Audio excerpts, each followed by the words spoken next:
files on there, which I think is the original file that we sent you.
Hey, handsome. So good to see you. I was so, I'm serious. I was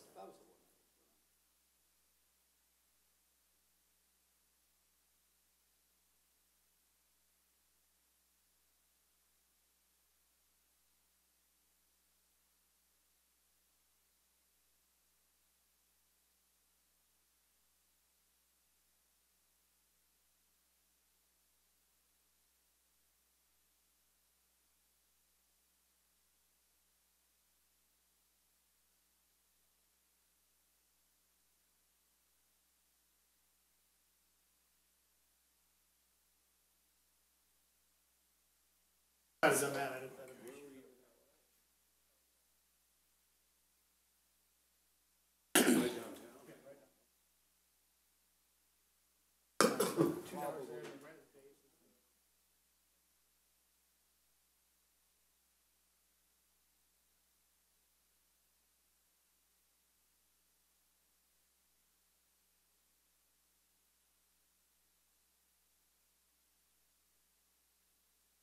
Been.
There we go.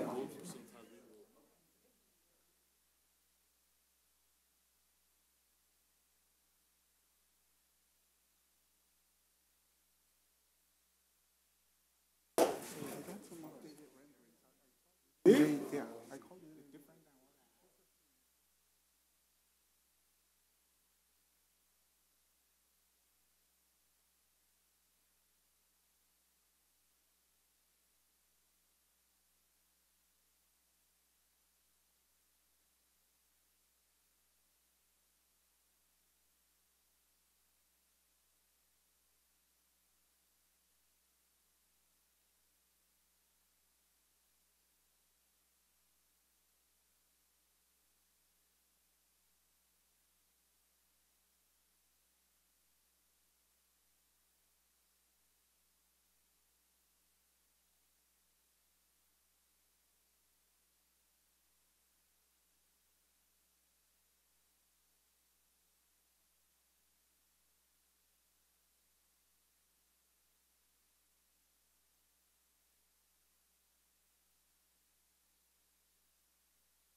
Good one, you strategically place them along.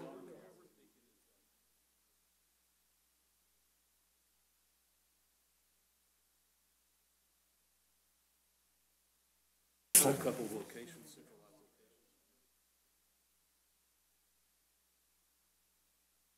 Or you want to keep it lower, either right before that or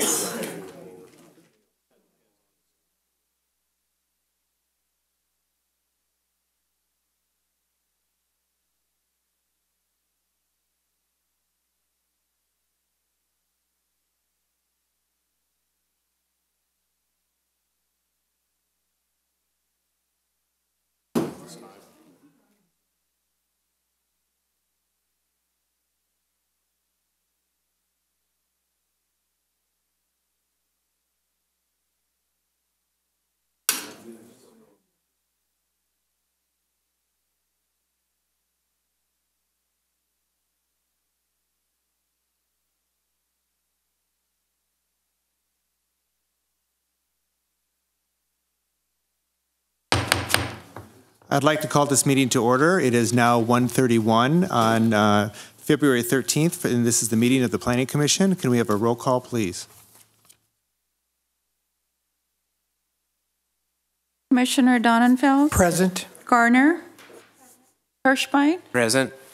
Commissioner Hudson is excused. Commissioner Song? Present. Vice Chair Maruzzi? Here. And Chair Woods? Here. 6 members present. We have a quorum. Thank you. Can we have a staff report on the posting of the agenda, please? Mr. Chair, the agenda was posted on Thursday, February the 7th. This meeting has been noticed and posted in accordance with state law. Thank you. And we have a suggested revision to the agenda, and if I can ask for an update Certainly. on that. Mr. Chair, we would request to move item 2C forward to the first item under public hearings. Our consultant will need to leave for a meeting later, and so it's been requested to move that item to the front of the agenda. If everyone's in acceptance, can I get a motion to accept the agenda with that alteration? Second? Second. Okay, can we all vote?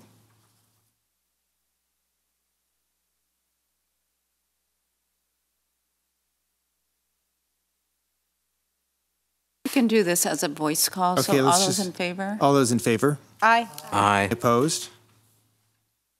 No, the motion passes. The agenda's accepted. So the first item, are there anyone in the audience to speak on any items on the agenda, except for public hearing items, which you can speak during the item?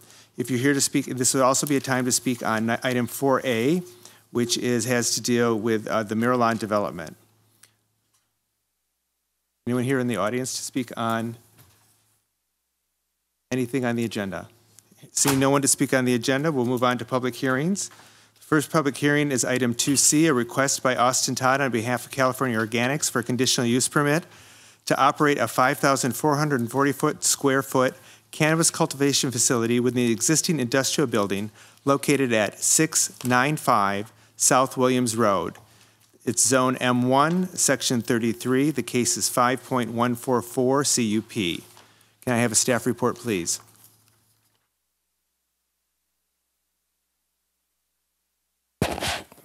Good afternoon, Mr. Chair and members of the Planning Commission. So, as you may recall, this item was first presented to you on December 12, 2018. And out of that public hearing, because of some questions that the Commission had, the hearing had to be continued and made some specific directions to both the applicant and staff. So I'm going to go through those directions that you gave. Number one, you requested that the CEQA consultant be here to answer some specific questions relative to retrofitted buildings for such a use. The consultant is here today to talk to you about that. You also asked that the applicant provide proof that the building ceilings will be high enough to contain ventilation system and its equipment. So we have had revised plans for that. Those are included in the package that you have today. You also directed that the applicant address the issue of the implementation for odor control plan. Staff can also inform the Planning Commission today that the applicant has since submitted a revised odor control plan that was reviewed and approved by the city's consultant, including some recommendations. Those recommendations have been added as part of the Planning Commission's conditions of approval that will be added to the project should you decide to approve the project. Where are those conditions? What page? So it will be conditions PLN 6, I believe. Just a second. It will be, yes, PLN 6. That will be the condition. So if you go to the resolution and conditions of approval attachment, it will be PLN 6. Well, that only references the recommendations. Where are those recommendations? Those are the recommendations from the expert. No, I know they're. Where are they located? Are you done with your staff report, or are you? No, I'm not done, sir. Why don't we let him finish his Okay. staff report, and then I'm just trying to find. Sure. Is that in here? Yes. There's some. I mean, there's like an inch thick of paper.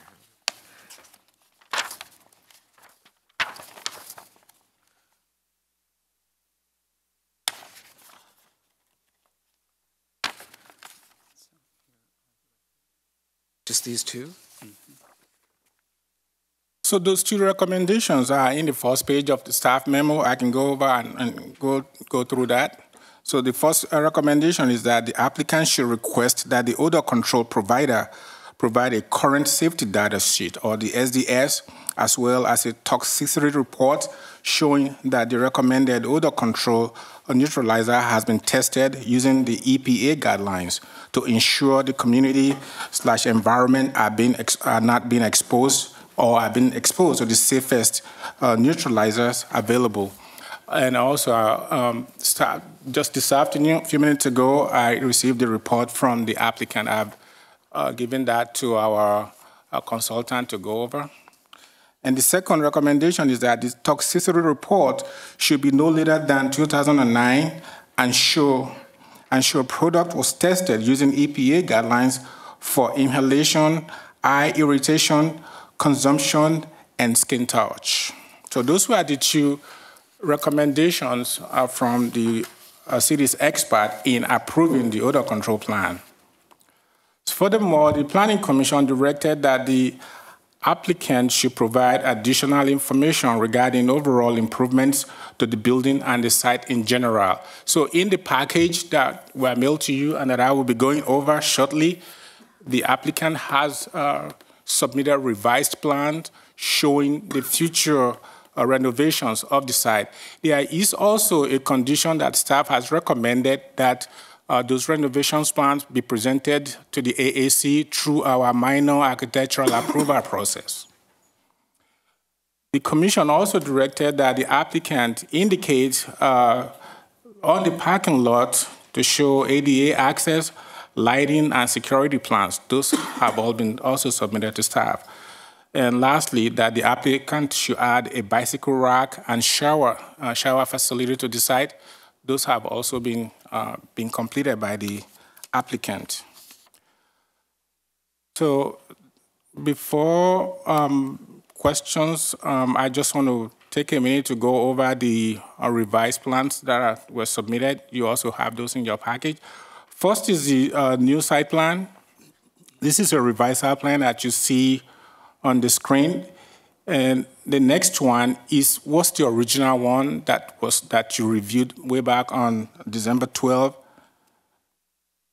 And this is a new lower level floor plan that indicates where specific activities will be taking place within the building. This is the previous one that you deemed inadequate.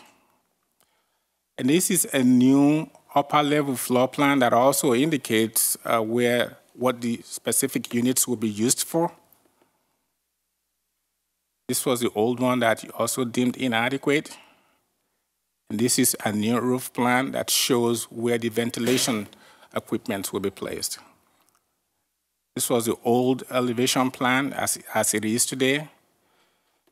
And this will be the new elevations when reviewed and approved by the Architectural Advisory Committee through our minor architectural approval process. It's also part of the new elevation renderings. If you recall, staff included a condition of approval requiring a revamp of the landscaping at the site. The applicant has also provided a plan, a new landscape plan, along with the plants. This is the new landscape plan, along with a photometric plan also.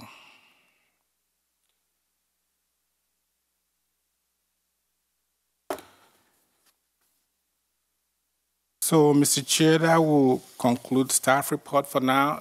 As I mentioned earlier, the city's CEQA consultant is here to answer your question relative to question you may have on the MND. So, thank you, sir. Thank you. I appreciate that. And so, Commissioners, this is a time to ask staff of questions, as well as the CEQA consultant, which is an extension of staff, to ask questions of any of the staff or that. Do we have anyone wanting to ask questions? Commissioner Donenfeld? Obviously, the the remodel of the exterior of the building is quite significantly different than what we looked at a couple weeks ago. And maybe this is a question for the applicant, but what is the nature of the material that's being used to clad the building? Is it a metal substance? I'm going to defer that question to the architect who will be able to. And my related question is, by doing it this way, by wrapping it in this material, which is somewhat unusual, does that help with any leakage of odor from the facility? Obviously, the old building had quite a bit of openings and spaces over time. It had gotten in quite bad shape. Does this help us with respect to? That's correct. And part of the renovation is to be able to contain any type of odors that may be emanating from the building. So that was the key or the central point of our discussions with the applicant. So they are aware of that. And yes, the architect is well aware of that, and he may be able to speak more to the type of I'd like to learn more about used. how the cladding helps Correct. that issue. And then finally, I take it the parapets are high enough to cover, it looks like they cover all the cooling equipment or the air filtration, ventilation equipment on the roof. That is the case? That's correct. And then the other question I had, and maybe this is for the applicant, I don't know what a Pineapple Express is all about. When I first looked at it, it almost looked like a Holiday Inn sign to me or something. Yeah. And I know that wasn't the case. Yeah, Commissioner, but I was Duncan, curious. that- It's yeah. it's not described in anywhere in any of our materials. So I just wondered what they planned on doing with that, and what that center space, what looks like a big picture screen, is doing underneath the logo. The applicant has been made aware of that, and they are open to, should I say, using a different name. Let me just put it that simple. Yeah. Okay, thank you. You're welcome, sir. Thank you. Commissioner Hirschman? Thank you. So when this came before us, there was a great deal of concern about a building of this age being able to capture the odors within the building. And I see they've done a lot. They've sealed up most of the openings, and looks like they painted it, so maybe that'll help it contain. But my question is the engineer that reviewed the plan, is that person here? Let me go ahead and address that, Edward. Okay. No, our consultant is not. Our odor control consultant, the individual who reviews our odor control plans, is based out of Northern California, and the city does not have the funds to fly him down here for every planning commission meeting. So you need to rely on his report and his approval of the odor control plan. Well, I didn't need him for every planning commission meeting, just ones that deal with odor. But let me just say that I do have a question as to whether the integrity of the building capsule was evaluated for the purposes of approving this by the odor control consultant as well as our CEQA consultant, and or is it just looking, or was it just looking at the ventilation equipment itself? No, it is looking at both the structure and the equipment, so it's looking at both of those. So where in the odor controls, where in the odor control consultant's report does it address the building envelope? Can you point that out to me? Actually go to the findings and the recommendations. That is the summary.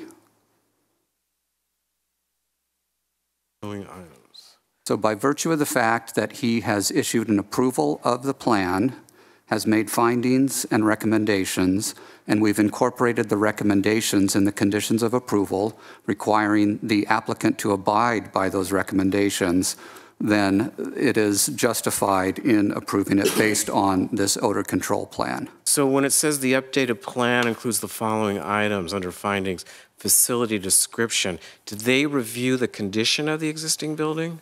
Yes, that's part of the odor control plan that they have to review for us. The condition of the existing building? Yes. And then the proposed modifications to the building? Okay. And then going down to recommendations, I don't really understand them. They're kind of technical, and I'm not an engineer or an odor control consultant. Can you, in more plain English, describe what those recommendations are? Or maybe the CEQA consultant could do that?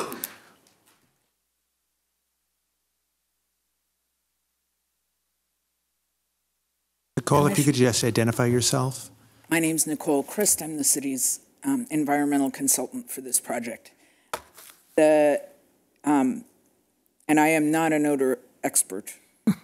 However, what the odor consultant requested that has been submitted, those are the documents that Edward referred to that were just submitted, are two analyses. The first one is that there be a toxicity report on the material they're using, because they're proposing a material that would be sprayed into the air, very finely sprayed into the air, that neutralizes odors, as opposed to carbon filtration, which you've probably seen more of in these proposals. And because that matter is emitted, the odor consultant demonstrated proof that the product was safe. And the materials that have been submitted indicate that the product is EPA approved and safe. That's the basis of the consultant's recommendations. Both points? Both points. And is there any statement by the odor control consultant that material that's being sprayed into the air inside that space does the job, does in fact neutralize odor? The plan itself describes how that's done. And his findings are that the vapor is dispensed, the proposed odor system does not employ carbon filters, but that ultimately the project, the planned odor mitigation complies with the city's standard. He wouldn't have approved the plan otherwise. And the city standard is that no odor can be detected outside of the... Outside the structure. Okay. And again, staff, if you could help me out on this, if in fact odor is detected outside the confines of that property, what is the general fix, or what's the solution to that? So in your conditions of approval under the conditional use permit, as well as in Chapter 5 of the municipal code, there are requirements that the applicant has to meet. If they don't meet those conditions, then they must make either repairs or renovations in order to be compliant. And so just like anything else where there's an issue of code compliance, they cannot continue operations until they are compliant if it's found that they don't meet the standard that we have relative to odor control. And I know I've addressed this last time, but for instance, if the principal of the adjacent or nearby elementary school determined that there was odors emanating from that site, and that person, he or she, calls up who, the building department, planning? Code enforcement is where they start. Code enforcement. Yeah. And then code enforcement would send someone out and do a sniff test and determine whether that was a problem or not. Okay. Okay, thank you. Thank you very much. Commissioner Maruzzi?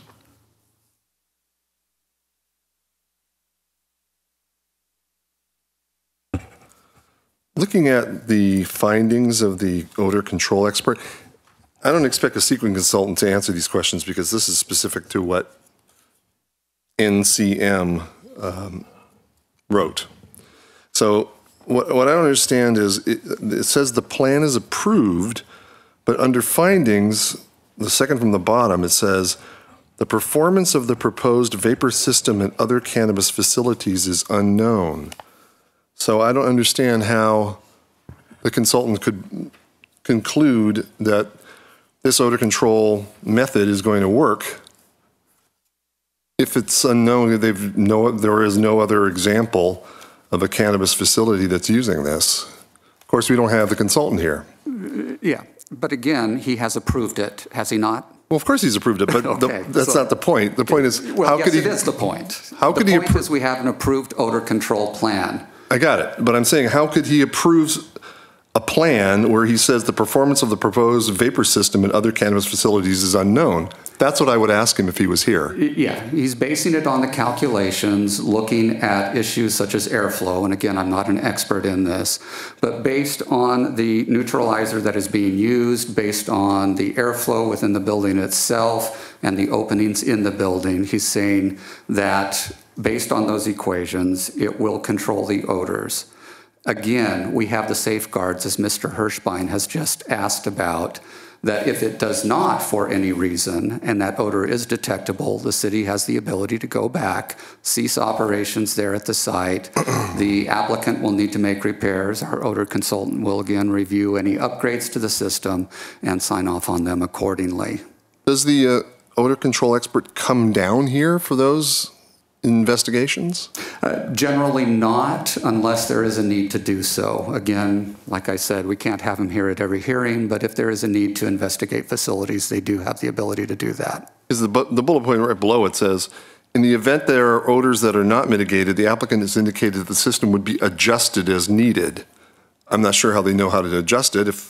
Well, anyhow, they would adjust it in some way. Yeah. And then the odor control expert, whether he's there in Northern California or here, will conclude whether or not those adjustments have eliminated odors. Exactly. Working with our building and safety department and their inspection team, they will go through and inspect the facility and again make sure that any adjustments are compliant. As long as they understand the technology, which is a little bit mysterious. Okay, I do have a question of the CEQA consultant, however.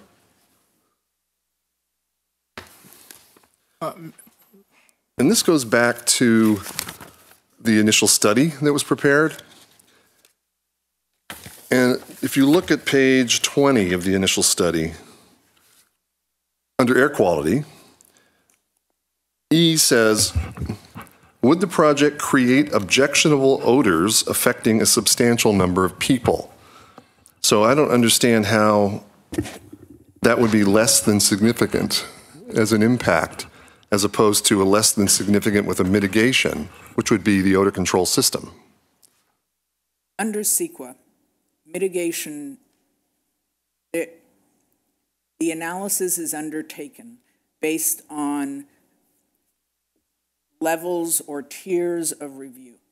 The first way to fix an environmental impact is by design. So a project that's found to have an issue with the amount of space devoted to parking revises its parking plan to accommodate the adequate parking. That would be mitigation by design.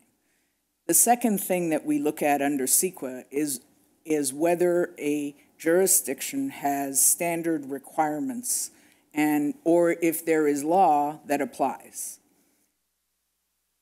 To take it out of odor control and give you an analogy, the city requires for all new projects that a hydrology study be prepared that demonstrates that during a 100-year storm, the project will retain its water on site. You see that all the time with development projects that you review.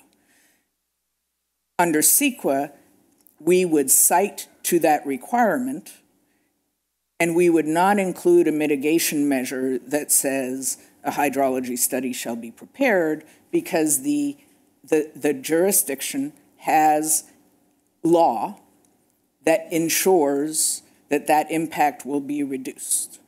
Can we go back to the odor control? So going back to odor, the city has multiple requirements in Section 5 of the Municipal Code that relate both to preventing and mitigating, as Flynn has explained. That there are requirements for adequate ventilation, that's the first layer. There are requirements for an independent review of the ventilation system or the odor control plan. And there are standards for being that it can't be detected outside the premises that are all a matter of law. And so we cite to the city's existing standards. And that's why it is listed as less than significant.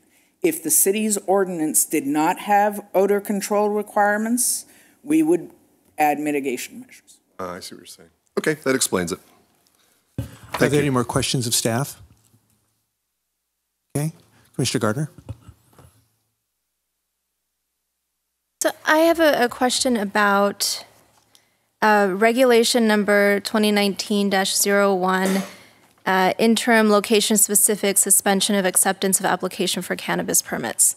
Can you talk about that? Because I was sent this and it says that it's effective as of February 12, 2019, and I just need a little more information about that.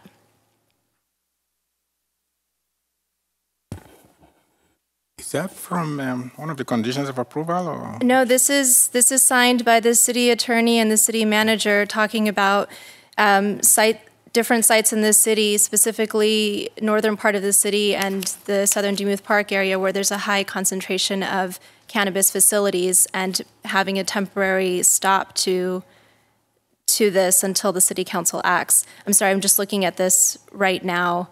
But I feel like if this is something that we need to consider, we should do so.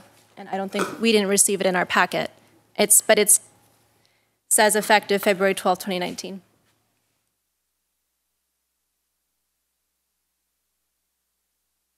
It's not in the packet. Oh. It came to me from a city employee. It's signed. Who sent it? Just as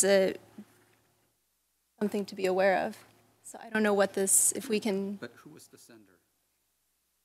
Well, the sender is, I don't know his specific position, so let me find out. But if we can find out what this is about.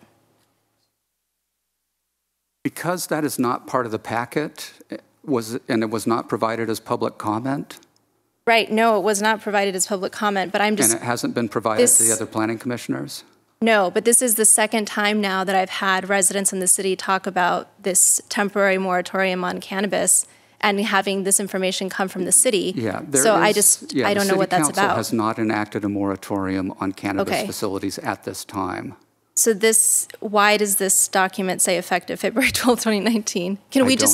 Can we take a break and find out and ask David Reddy? Yes, but if you'll just state for the record who sent that and what city employee sent that. Well, I don't know his title at the city, if I could find out. Just the name is adequate. Mike Milan. Mike Milan. Okay, Yeah. Thank you. Okay, Mr. Chair, if we could take a break. Yes, why don't we take a 10-minute break until 2:10, and then we'll re-adjourn. Thank you.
It is now it's 2:07, and there was a question by Commissioner Gardner. It was going to be answered by our director. Yes, the city attorney issued yesterday a notice to applicants that we are not accepting new applications in a specific area of the city. However, there is no moratorium in place, and it does not affect this application, which is being considered today. The City Council may consider a moratorium in the future, but they have not approved one yet. So we can go ahead and continue. And just in the future, anything for public comment needs to be introduced prior to the meeting. Oh, sorry, I didn't understand that was considered public comment. Commissioner Gardner, did you have more questions of staff? No? Commissioner Song, did you have any questions? So, Edward, as usual, even the signage is one of the elements of the building exterior design. Is really not part of this package, and it'll come in separately. Exactly. So there is a condition of approval that reiterates that any signage will have to be processed under a different application, under a separate application and review process. Okay. And then in your recommendation to us about taking the architectural as a minor application to AAC, it would, whatever comments come from this hearing, it will be passed along to AAC because they will be the final body to review the minor architectural application. Relative to the exterior renovations, correct, yes. Okay, thank you. Welcome. Commissioner Donenfeld? Sorry to make this complicated. I don't mean to do that, and we want to move on, but I understand why AAC should see the architecture. But AAC, if we find out from the applicant that there's a special reason why this particular cladding is being used because it somehow does help with the seepage of odors from the building, AAC needs to put that into their consideration in addition to just an aesthetic consideration. That Absolutely. There may be a real operational reason why they're doing it the way they're doing it. Absolutely. Staff will convey that information to them. Okay, if there's no more questions of staff, I would like to open the public hearing. Is the applicant present? Okay, please come to the mic and give your name, and you'll have 10 minutes to present and 2 minutes of a rebuttal afterwards. My name's Austin Todd. I am the owner over on 695 South Williams, and I have my associate Troy here and some consultants with me. I have the architect who is helping us put together the detailed architectural drawings, and I have our odor control expert here as well, who are here to answer any questions that anyone has on the operations, and really a lot of these questions will be deferred to these two. Okay, anything else to say at this point? And we do agree to all the conditions, and we're definitely here to take care of the any conditions that you guys have. And the name, we are open to switching the name and the design, and we have it is patented. There's a lot of different patents and things going on behind the scenes, but we're definitely flexible and want to make sure that the city approves. Thank you. Is there anyone in the audience here to speak on this item? If so, can you come to the podium and give your name? You'll have 3 minutes.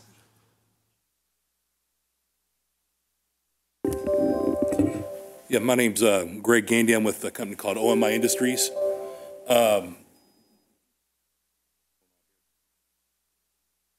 Anyway, we provide odor control for many various different types of industry, including the cannabis industry. Our equipment that we're proposing here is a vapor system, which we are introducing to the exhaust side of the air system in the building. And probably have 2, maybe 3 sites where the air comes to a central location from a negative airflow, and where the air comes in, it can't come out of the building. So it comes into a centralized vapor collection area, and then we'll treat the air as it is exhausted out, treating the air of any odors, gases, or anything like that that may be emitted. We have sites in the Santa Barbara area, Santa Barbara County, that they have many grow homes, grow facilities there that we have our product there. And to the best of my knowledge, in the last year and a half we've been there, there haven't been any complaints. And they're huge facilities. But like I said, to the best of my knowledge, there's been no complaints, and there are schools nearby, churches, so.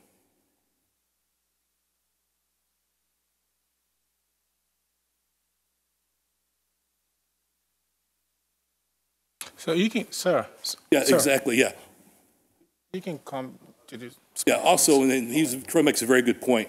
The product that we have, our EcoSort products, they work as they eliminate the odor. It's not a masking agent. So as air moves downstream, the odor will not ever come back. It's actually a molecular reaction that takes the odorous gases, biodegrades, and you know, they don't come back. Our goal is to have no odor at all, whether it's the smell of the EcoSorb or the cannabis odor.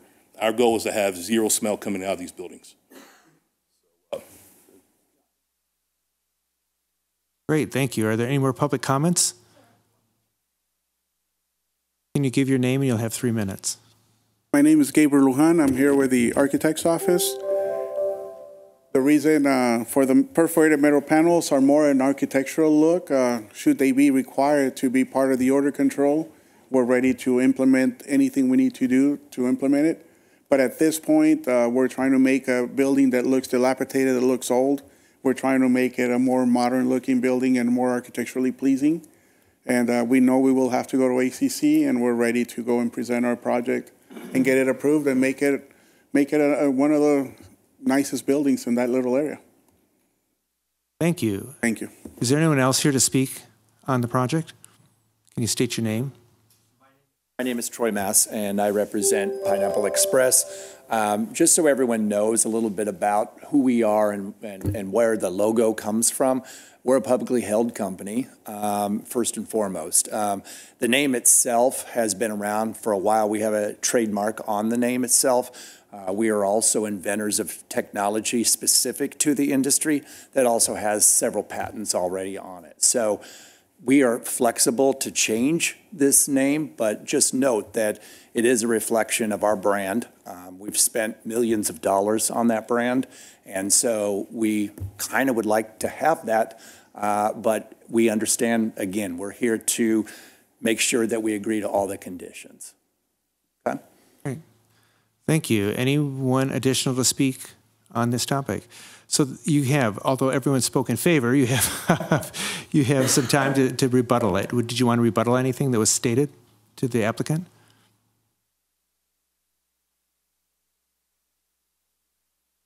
Rebuttals per se. I mean, if you guys have some other questions specific to odor control, we're happy to do that. You know, these guys flew out here on our account so that they can, you know, stand as experts in this field. We are also not experts in the field. That's why we hire them to help us with these designs. But we stand behind our buildings, our facilities, when we come in and do this sort of thing. We've been doing it for about 10 years. We have, you know, done building sites in over 8 states. So we're experts in the business aspect, but certainly not odor control. That's why we refer to our consultants. And also to add, if the reason we really went with OMI was because of the actual elimination of the odors, and the odor control expert did approve of the plan. So we're open to really making the odor control work around what you guys are saying, but we wanted to make sure we had the best technology available. Great, thank you very much. Are there any questions of the applicant from the commission? Commissioner Donnefeld? I have a question regarding the odor control. When I first read it, not being a mechanical, technical person at all, I envisioned what you did is you basically went through the entire facility and you sprayed the air, generally, and somehow the molecules being sprayed would capture the cannabis odor and somehow dissipate it. Capturing the cannabis molecules is correct, but we are going to treat the air as it comes in through the exhaust systems. It's all related to the exhaust. So where the exhausters are placed at, or they're on the roof, on the sides, or wherever, we'll treat that air as it goes into the exhaust fan, and it's treated, and it leaves through the exhaust. And literally, those are the only ways the air can escape the building, via those exhaust facilities? Well, if we're pulling, if we got to have a negative airflow where which means we're pulling air and it's sucking air from the outside and bringing the air inside. Really, it's going to be really difficult for any of that air to get any sort of cracks or, it is an older building, to get out of those, to get out of the building, because the air is being sucked in and out through an exhaust system. That makes sense?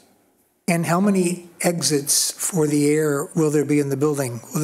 Every time we see one of those units on the roof, is that also part of, is that air conditioning only, or is that an exhaust? I'm not the HVAC guy. I think that there'll probably be at least two exhaust areas. You're looking at a fan that's probably 4 or 5 feet, wide and yay tall, where the air comes out and it's exhausted that way. It can handle quite a bit of airflow for it can handle quite a bit of air, which I think will probably be big enough for 2, maybe 3 of those exhaust fans to take care of a building of that size. Obviously, the primary source of the odor is going to come from the second floor, which is the cultivation floor. But of course, it can seep down to the lower level as well. Will there be exhausts on both first and second levels? Yes. Okay, thank you. Commissioner Hirschbein.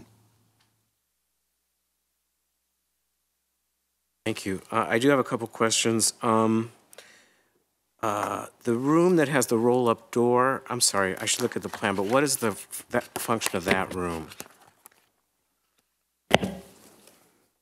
Delivery area. Well, so it seems to me that whether that roll-up door is open or not is going to determine whether odors are escaping from the building, regardless of the negative pressure, because the door is pretty big. Is there any way that the timing on that door can be controlled to stay down for a majority of the business hours? Yes, we can control it that way also. We're also going to be incorporating air curtains wherever we need to. So would that have an air curtain there? That would have an air curtain. Okay, so we can specify that in the conditions Yes. of approval? Yes. So air curtains at all exterior entrances? Exactly. Yeah, that's what we've been implementing in the city of Okay, it's Cathedral not noted City. on the plans that I saw, but. No, they're not. They're not Okay. here. But we can make that a condition. We can make it a having condition of okay. approval. As part of the renovation, are you recoating the existing roof? Yes, we're going to recoat the existing roof. Okay, We're so gonna that was not re-insulate. indicated either, so you don't mind us putting that as a condition? Yes. Re-insulate the building and make sure that the insulation envelope. would not would the insulation be instrumental in capturing odor? Okay, so recoat roof, and so you're talking about wall and ceiling? Wall and ceilings, yes, Okay, and and that's floor- part of and what you have to floor. do under Yes. Title 24 anyway? Exactly. Okay, so I don't have to make that a condition. And then in terms of coating the skin of the building, I don't care about the ornamentation per se, because that's going to go back to AAC, and I have 100% confidence that they'll look at it and make a determination that'll suit everybody. But in terms of the coating, the skin of the existing building, it's an existing stucco building, and you're framing in some existing openings, and you're restuccoing, or not restuccoing, but you're stuccoing those openings. Correct. And then what are you doing? And then we're just going to paint a neutral color so that our perforated panels can see right through. So it's just standard paint. Okay. Is there a different kind of paint that you can use? I once had a building that needed it had a lot of cracks in it. And it was recommended that I use an elastomeric paint. Yeah, that's basically what we'll do. So can we specify that then? Elastomeric paint. And then in terms of those stairs that go up to that exterior balcony, my sense is that they present somewhat of a security hazard at off hours, because it's not a 24-hour facility, is it? No, it isn't. So I would ask you if it's a problem either putting a full gate across those niches where the stairs are, or a solid wall with a solid, well, if you have a door, then you're going to have all kinds of ADA things, but it needs to be blocked off from public access, because just having those Well, the rendering shows a The door. rendering shows some gates, yeah. But so the plan does the not. plan doesn't, yeah. And you're going to have ADA issues with a door there. Correct, with the door. So we're You going have to have 5 feet in front of the door. So what are you Exactly. going to do? We're going to have to study that and figure out how do we lock it. Either we lock it at the second floor. No, we because have the more niche room. is still open. It's still this dark niche. Mm-hmm. So we'll have to figure out how we can get some gates in there and make sure that we're still ADA accessible. Maria, is that compliant. something we can put back onto AAC? Can they handle that part of it? Yeah, ACC can handle that. And even building department will. No, but he doesn't have an answer. He said he's going to, the rendering shows a door. He can't put a door there. He doesn't know what he's going to do. I don't want it to come back to us. Can AAC handle that? Yeah. Okay. Okay. I think that's all I got. Thank you. Commissioner Song. Okay, so I think Mr. Hein, I think you have to come back up. In the architect? The architect. Oh, sorry. Yes. Okay, so you're not proposing any vehicular gates for after hours to secure the site? No. Okay.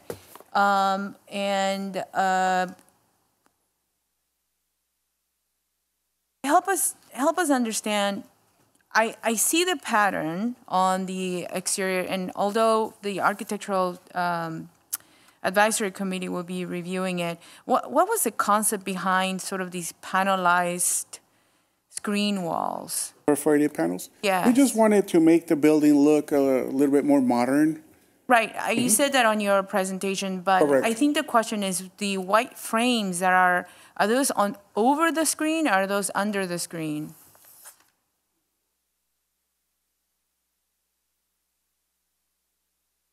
It would be under the screen, behind the screen.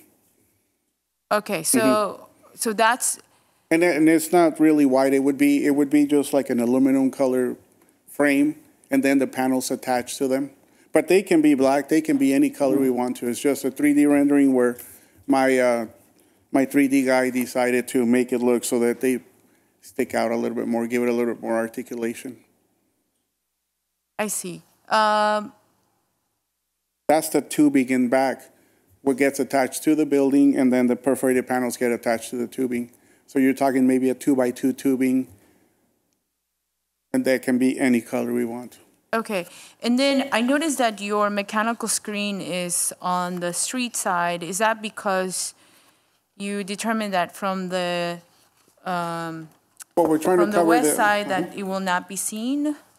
If we see that we can see the units from the west side, we don't have a problem covering all sides of the building. We just wanted to show that we are trying to enclose those mechanical units so they're not visible from the streets. Okay, and what's the access to the roof? Do you plan to leave it without any access, or is there a stairway going up to From the stairway, we're planning on putting in a planet-on stair access so that we can enter from the stairway to the second floor, from the second floor up to the roof. Okay, and was your plan that the first floor is really for storage and then dispensary, and then on the second floor is the manufacturing? Manufacturing, yes. So is that a reason why, is that the purpose of keeping two areas separated and secure?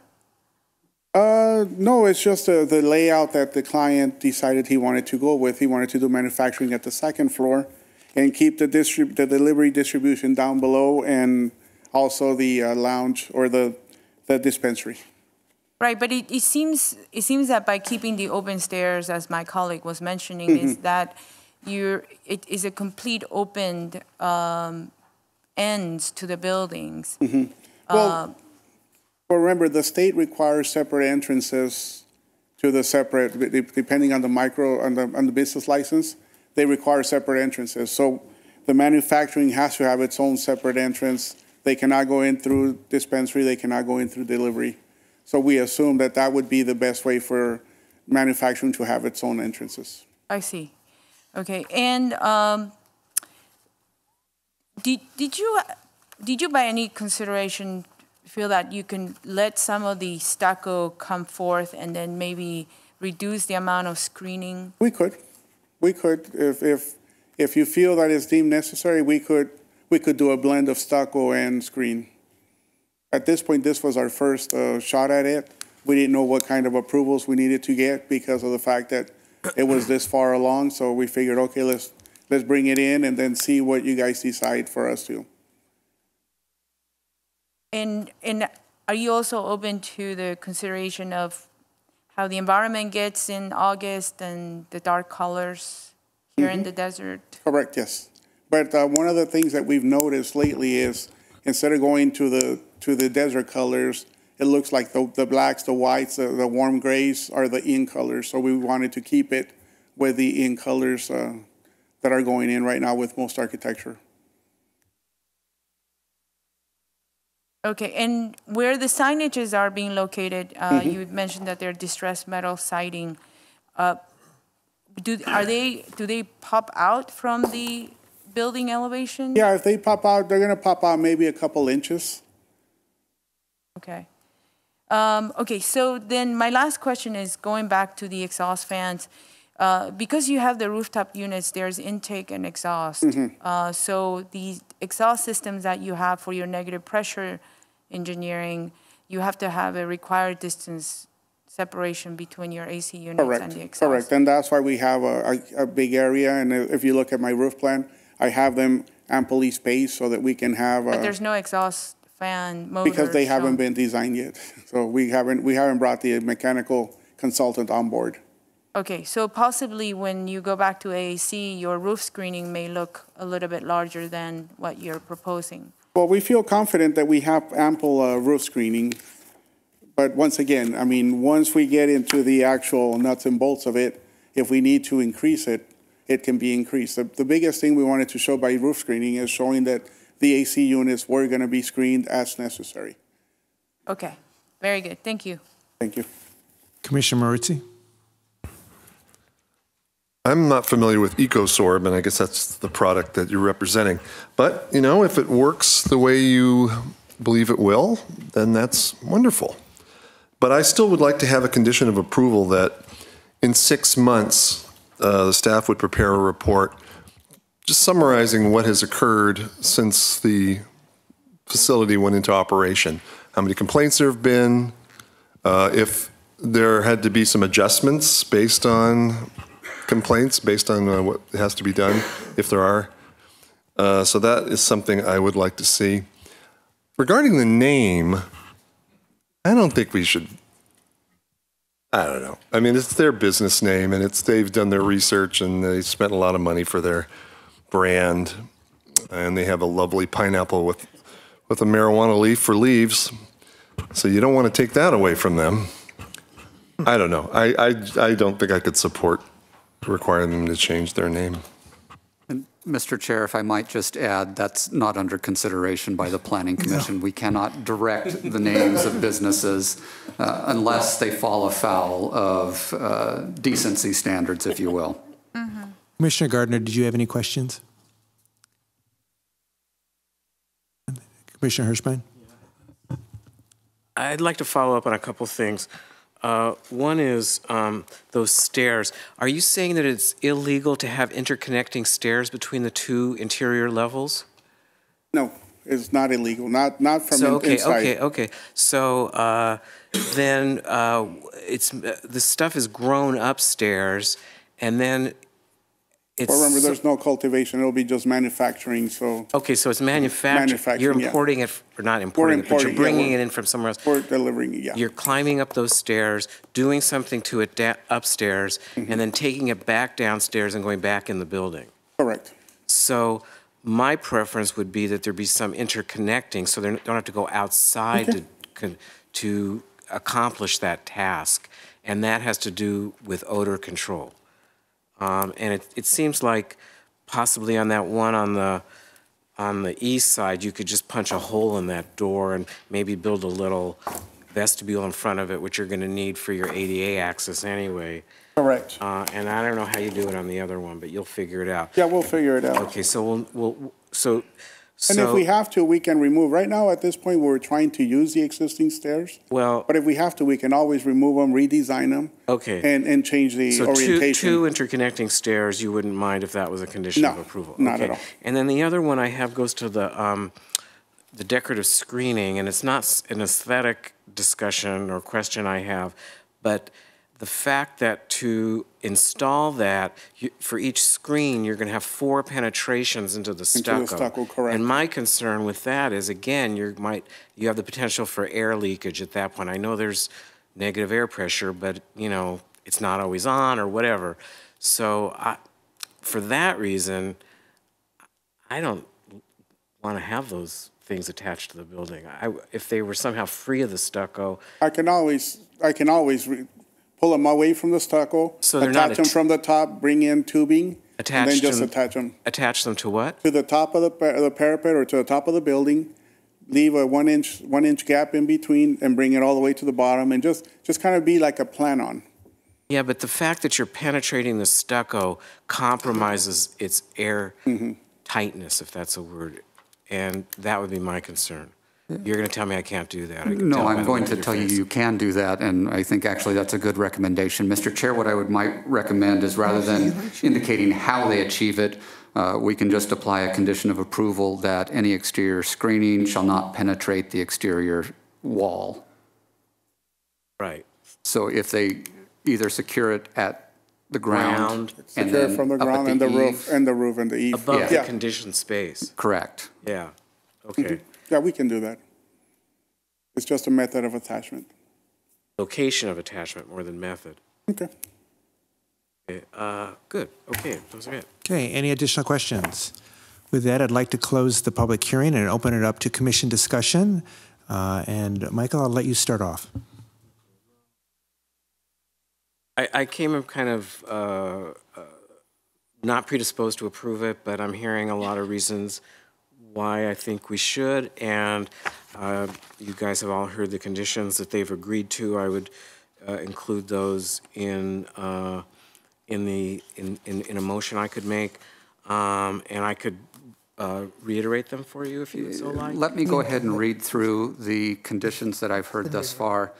Number 1, I think Mr. Robertson already identified this, but there will be a correction to the condition relative to the bike box to say bike racks or bike boxes, plural, and the addition of a shower for employees. So we'll correct that condition. And then beginning with the conditions that Commissioner Hirschbein has suggested, number 1, there shall be air curtains at all exterior entrances of the building. Number 2, the applicant shall be required to recoat the existing roof. Number 3, the applicant shall be required to place new insulation in the walls and the ceiling of the building. Well, that's, Title 24 is going to handle that, so you don't have to put that in there. Okay. The following condition is that an elastomeric paint shall be used on all exterior surfaces to seal the building. The next condition is relative to the exterior stairs, that the AAC shall, as part of their evaluation, make sure that the exterior stairs are properly enclosed. The next condition is from Commissioner Maruzzi, Vice Chair Maruzzi, requesting that in 6 months after operation, there be a report at the Planning Commission relative to any odor complaints or any adjustments to their odor control system. Condition number 7 is that an interior stairway shall be required for transporting product between the floors. 2 interior stairways. Okay. And then finally, that any proposed exterior screening on the building shall not penetrate the exterior surface of the walls. So, Michael, are you turning that into a motion? Yes, with the conditions. Those read by conditions? the planning director. Okay, and is there a second to that motion? There's a second, but I would like to amend. Okay, then we can talk. I hold with a second. No, go ahead, say what you're. Do the sorry. second, then we'll do the amendment. That the architecture should strongly be looked at with improvement materials, signage design, not in what the name is, but how the signage design is integrated as part of the building design. that a general, but it, Yeah, no, I would like you to get a little more specific so you're guiding AAC when they, oh, okay, when they review it. okay. Because it's not going to come back to us, right? Correct. It would just go to AAC. Okay, so specifically, the signage design is almost on the three most pronounced exterior elevations. So they should be part of the design of the building. Right now, it just looks like tacked on. The proportion of the screening in respect to how much surface area there is. So right now, it looks like it's 100%. So reducing that percentage so that there is some proportion between the exterior stucco wall, and then this minimizes the amount of penetration and angles that could be added. That the entry doors are more pronounced than the stairway doors, if that's what they're going to have done, so that the public knows exactly where the entry is of this project. Third is, when they do the mechanical screening, is that it has to be a screening in such that the perforation is no more than 20%, so that when you're looking at it from far away, you really don't see the units. All around Palm Springs, and I'm responsible for some of them, the screenings have not worked with the perforation. That the color should be evaluated, not just because it's trendy, but it's part of, within the context of the neighborhood.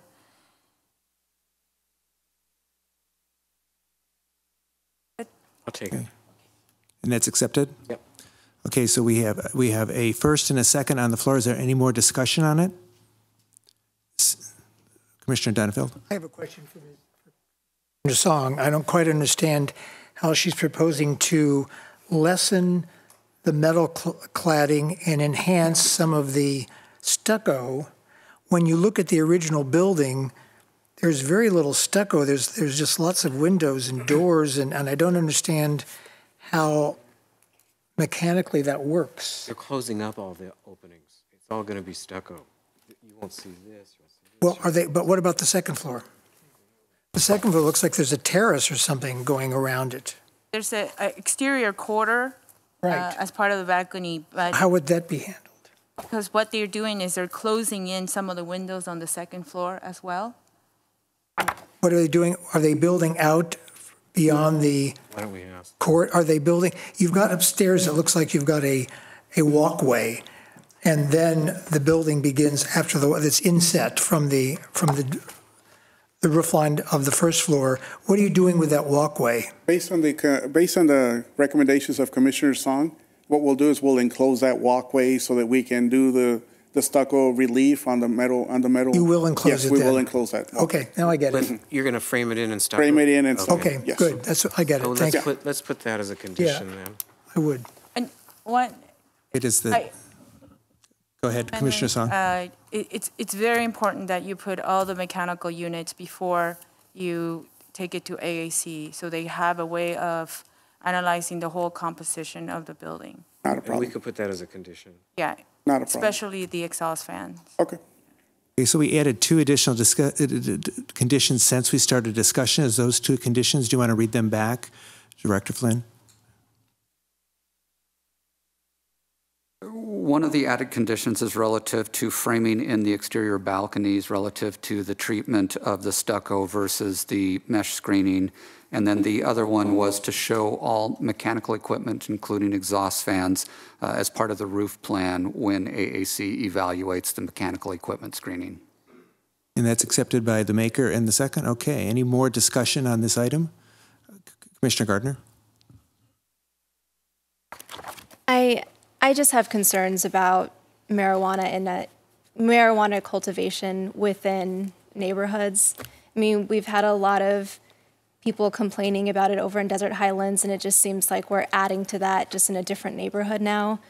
I'm sure I'm in the minority on this, but I know there wasn't anyone speaking against it, but I do think that we do have open space, other places for cultivation facilities. We have had complaints. We haven't found out whether or not this odor control is effective and it certainly hasn't been so far at the other cultivation sites in Palm Springs where we're getting complaints. I don't feel comfortable right now with moving forward on something that's so close to a neighborhood based on a lot of other comments that have been made throughout the city about this. And for what it's worth, I just want to make that point. No, we're close to public hearing. I empathize with what's being said. I think that we're not cultivating at this site. However, we're manufacturing. I think that a lot of some of the past ones that we looked at, we're dealing with the cultivation and the flowering. This will be a new step for us as far as the odor control goes. But there's not going to be. I thought there was cultivation in this. No, there's no cultivation. No cultivation. Manufacturing. So and I'm sorry. dispensary. Then I don't understand what's the difference between the manufacturing and the cultivation. I understand they're not growing, but what is manufacturing? So manufacturing would be making the products or the byproducts that are sold, like the oils and things of that nature that are sold. They'll be taking the marijuana and then turning it into the products. That's correct. Okay. Is there any more discussion on this item? Hearing none, I would say we call for a vote.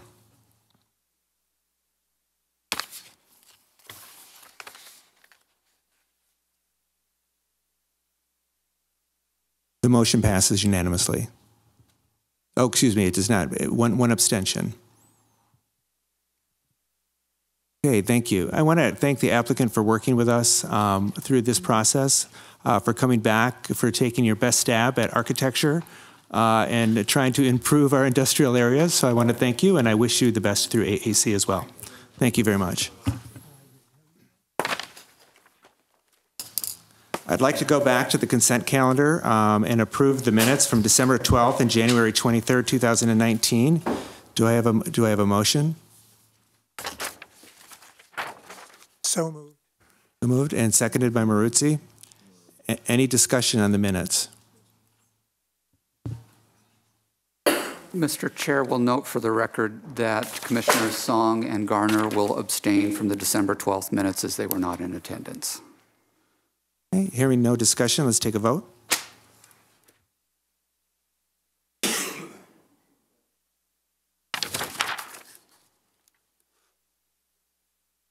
Okay, motion passes.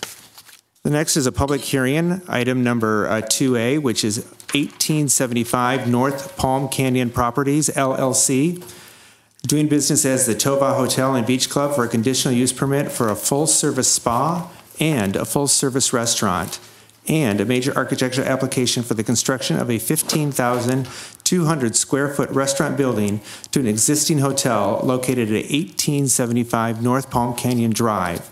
The case is 5.1384 CUP 3.0157 MAJ. Can we have a staff report, please? Thank you, Chair. What I will do is give you a brief history of the project. Some of the commission members were not present back when the Planning Commission first reviewed this in 2017.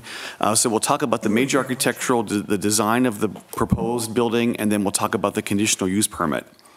So back in 2017, on August 26th, the Planning Commission approved a major architectural for the exterior renovations to an existing hotel on North Palm Canyon Drive. It included the renovations of several of the hotel buildings and a lobby building which was existing at the time. Since then, the building has received a demolition permit. Demolition did occur for the preparation of the renovation of the site.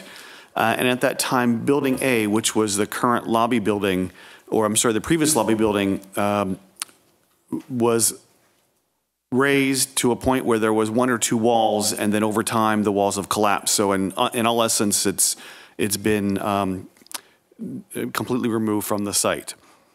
So what we're here to do today is to ask for a Building F, which is a 15,200 square foot restaurant building, which is the square at the top of the slide. The Building A is the lobby building, which is at the bottom of the slide. When the Planning Commission first reviewed this, there was an issue with maintaining or having off-site parking on the hotel property. The applicant had reviewed different options. The zoning code allows you to find parking off-site within 300 feet of the subject site.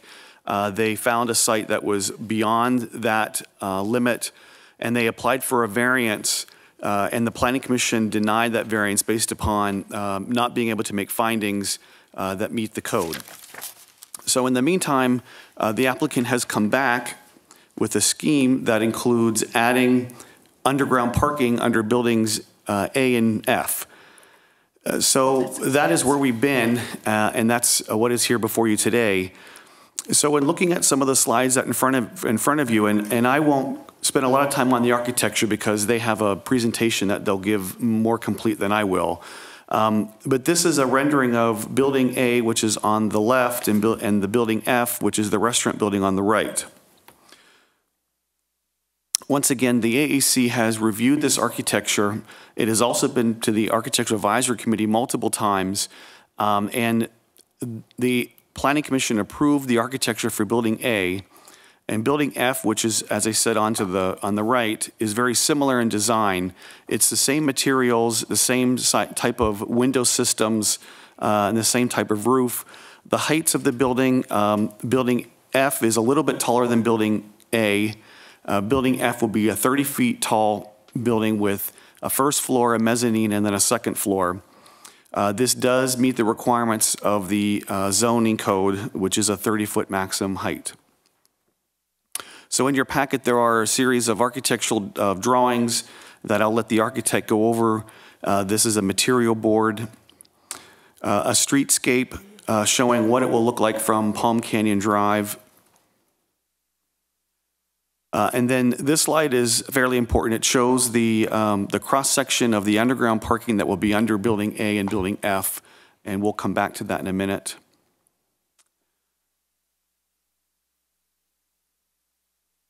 So this is part of the architectural design is the underground parking.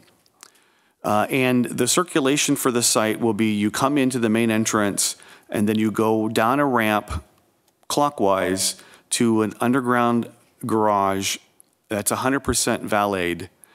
The drive aisle will be 24 clear, and it does meet the requirement of a one-way drive aisle within a parking area. And as you can see, it's a stacked system. So in your staff report, there's a table that shows the parking that is required. So there are 95 guest rooms. They need 50 guest rooms, one per the first 50 rooms, and then 0.75 for the rest of the rooms, for a total of 84 rooms. When you add in guest parking, the staff that's required to operate the bar and the proposed spa, they need 116. The restaurant, based upon the number of seats that they're proposing, they need 46. They need 20 spaces for staff. The total restaurant is 66, and they need 182 spaces. The bottom table shows the proposed parking. So at grade, which will be around the hotel site itself, will be 101, and then below grade will be 97 spaces for a total of 198. So they're providing several more spaces than what they need. So in your packet, there's a landscape plan, lighting plan, photometrics, and these are some photographs of existing conditions. I'm sure we've all seen it. We know what the site looks like. This is what building A is left of it. So over time, there has been, the applicant has been working with the city and code enforcement to keep the site clean and tidy. They've added fencing. They've had on-site security. They added some screening around the front fence, showing some of the designs and graphics so that the site looks a little well-maintained. So in your staff report, there are findings that need to be made by the Planning Commission to grant the conditional use permit and the major architectural. Noticing was sent to all property owners within 500 feet. We have not received any correspondence from the neighborhood in opposition to the project. So, Chair, that concludes my report, and the applicant is here. Thank you very much. Are there questions of staff? Okay, Commissioner Gardner. Just want to clarify on the valet parking, 100% valet parking. Does that mean that staff would also be having their cars valet parked? They're telling me it's 100%. We'd So- have to clarify that With it, if they would have access. So the site is gated. You could, as a guest, you pull up to the front and you can't drive around. So they'll have to clarify that. Commissioner Donenfeld? With respect to the underground parking, is there any requirement that it be accessible to emergency vehicles? And if there is such a requirement, is the clearance adequate for that sort of thing to occur? Yes, you'll see your conditions of approval. The fire department has reviewed the project. When it comes back through the building permit process, specific conditions that the fire department will need will be added. And the fire marshal has given us the clearance that this scheme will work. Thank you. Any more questions of staff? Commissioner Michael? Going by the applicant's analysis on SI08, non-blended parking requirements are 224, and blended parking requirements are 177. That's a deficit of 25, around 50, I guess, maybe a little less than 50 spaces. Can you explain the rationale or how that would work, or what's the reasoning behind it? I guess that's all the same thing, rationale. Reasoning. Yes. So the zoning code is specific as to how parking is calculated. The use of blending is not a technique in our zoning code. So the analysis that I prepared, which is in that table, is based upon how the zoning code breaks it out. We don't use a blended terminology. But they're saying non-blended, they need 224 spaces. Is that not correct? I'm not sure how that's what they're basing it upon. I base it upon the square footage of the building, the number of units, the guests that's required. That was my analysis of the parking. So your non-blended number is 182. Let me get to that slide, sorry. Yes. Okay. There's a discrepancy. Maybe we could hear from the applicant how he got it such a much higher number. Yes. It's 42 spaces. They're saying they need 42 more spaces than you're saying. That's correct. Any more questions of staff? Hearing no questions of staff, I'd like to open the public hearing at this point. Is the applicant present? Can you come to the mic and state your name, and you'll have 10 minutes to talk about your project. My name is Tom Ventura. I am with Gensler, represent the architect for the project. And I am Nick Acevedo with Gensler, also representing the project. Yeah, and so, this has been before the Planning Commission before, as well as the Architecture Review Board. So wanted to not spend a lot of time on the overall project, other than just kind of quick explanation on the site plan. So I'm not sure if this will show on the screen. It won't. So starting at the lower right. Okay, that'd be great. Can you hear me up there? Yes, and there's a microphone for you right up there. Test. All right, so I'll kind of turn this way so you guys can kind of see me. So starting at the lower end of the site, so building A, as was described before, is our main lobby building. That was an existing building, and at the initial stage or presentation of the project, the intent was to keep all of the existing buildings under a renovation, with the new construction being on the pool building and the new restaurant. Again, since we've had some delay in construction, that portion has come down, and now with the opportunity to actually have a full subgrade garage, it makes sense to completely start over and have both Building A and Building F as new construction. Buildings B, C, and D are existing guest room buildings. Those in structure and in form and mass will essentially be the same as they are now. They're fully renovated. And we are adjusting a few of the rooms, and so that's why the room count's kind of adjusted a bit as well. So I want to address that as well. And then we're also looking at a full renovation of the interior of the site. We're trying to keep as much of the existing parking intact. Obviously, it's being restriped to accommodate a larger portion of the parking. One of the big things that was approved before was that we have a single entry to the site right now off of North Palm Canyon. We felt with the traffic flow in here, it worked better to have a right in only and a right out only, increasing the width to 3 lanes. So you have a full accessible path through, as well as for emergency vehicles, with valet parking and staging and queuing along curbside here, so that you have access into the main lobby building. Again, in its previous iteration, we were challenged to find the appropriate parking for the restaurant, which is why the offsite, we were looking at those options. And that's why in the previous condition of use, we were approved without the restaurant. So it had the main lobby building, all of the guest rooms, the pool, the pool house building as well, that were all approved under the previous condition of use. So really, it's the new restaurant that's here, and also the use of the spa, which is the second level of the lobby building, that generates the additional need for parking, which is why we're looking at the subgrade garage. So we can go to the next, oops, do I have that? The next slide. So circulation-wise, it was really important for us to, again, maintain circulation flow through the site. But again, being that it is a counterclockwise, or pardon me, a clockwise circulation through here, it's a little counter to, and a one-way circulation, it's counter to what is typically done. So that's why, one reason also why we're looking at a fully valet site. So as you arrive to the site, and vehicular circulation is in the red, you'd arrive, you met by valet, your car is then taken, either surface parked on the main surface lot or brought down to an entry ramp to the garage adjacent to the property line here. That comes back around and then through the garage, and then you exit back out onto the main arrival point. So the pickup is also at the same location.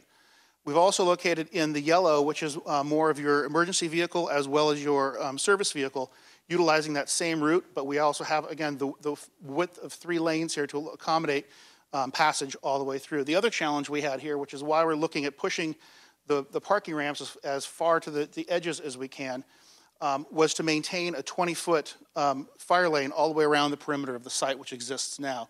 And so that also precluded us from having a single ramp down to the garage. That's why we had to split it into 2, just to allow, because there's the physical space between the existing buildings that are there now, there just wasn't enough space to have a full dual lane or a 2-way ramp.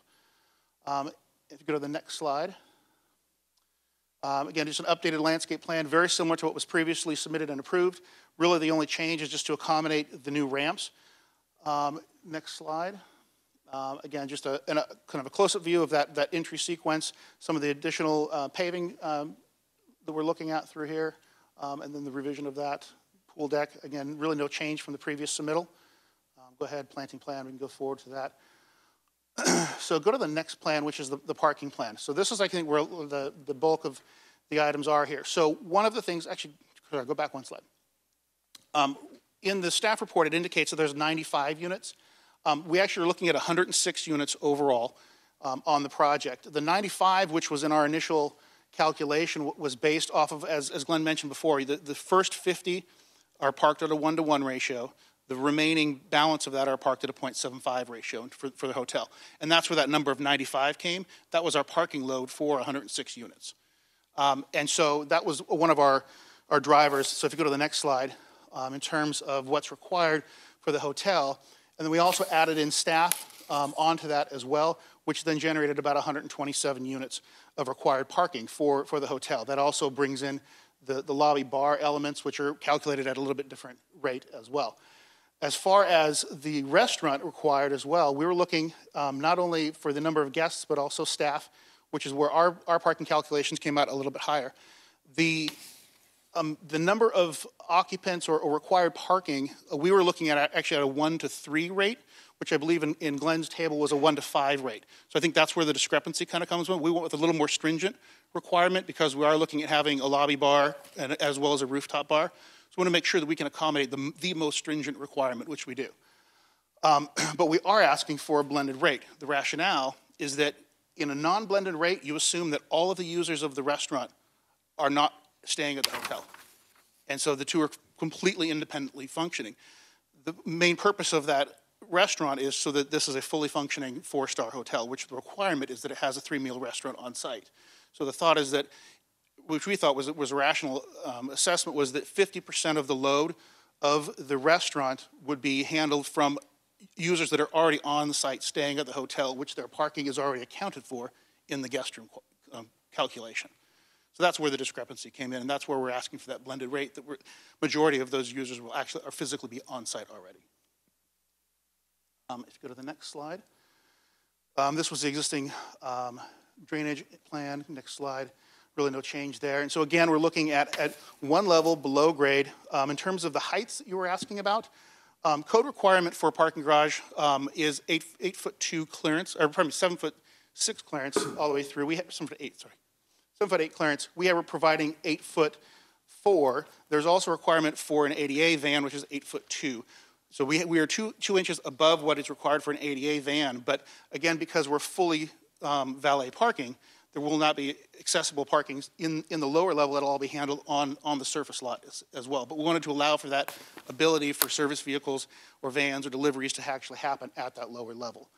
As far as the separation or the distance from the current grade level to the base of that, we're looking at about 11'6" with our water tables down at, I believe, about 14 feet here. So we're well within what's acceptable, I think, with the depth of the garage. The one thing, if you go back one slide as well, way back to the parking garage, there we go. One of the things we are looking at, again, we're still in design as we're working through this, is right now the existing pool house that's there has all the pump rooms on site. Now we actually have the ability of bringing some of those pump rooms down below and some mechanical. So we're looking at this being a potential expansion. It doesn't increase our parking, but just wanted to note as we continue to design, there may be some push and pull as far as where that garage may actually fall and actually align with the building below it to make systems a little bit more efficient. Next slide. That's the photometrics. Again, as Glenn mentioned before, very sort of neutral color palette, looking at sort of the soft tones of the desert. Looking at a full plaster exterior to that. We're looking at a sort of a silver aluminum look for all the storefront systems, green glass, and also incorporating some of the CMU blocks as architectural screening along the existing outer exterior corridor systems. And then the overall look of the building. So again, buildings A, which is our main hotel arrival, the porte cochere, which reaches out to the curb line, and it's also entry back into the project. 1 minute warning. Forecourt into the restaurant. Good. So I think that's kind of it, and I'm happy to answer any questions for you. So there's a lot more to the presentation to go as far as the formal or the detail. Great. Well, thank you, and thank you for stepping up to the front. Is there anyone in the audience here to speak on this topic, on this item?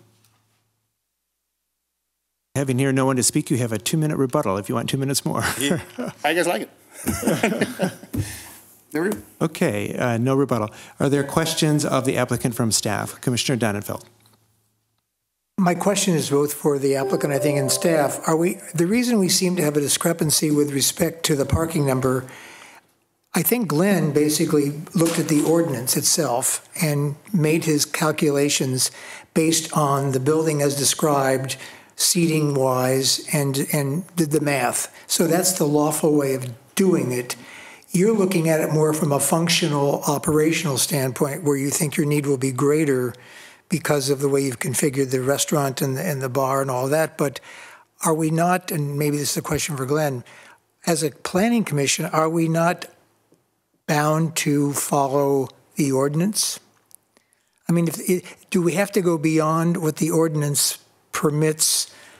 Because if we satisfy the ordinance, haven't the applicant satisfied its parking requirement? Yes, I mean, when I looked at it, our ratio is 1 to 5 for the guests versus what they use is 1 to 3. The code allows us to assume that some of the residents of the hotel are going to use the restaurant space, but our numbers are different than what they were looking at. As you mentioned, it's at operations. But the Planning Commission needs to follow what the zoning code states. Okay, thank you.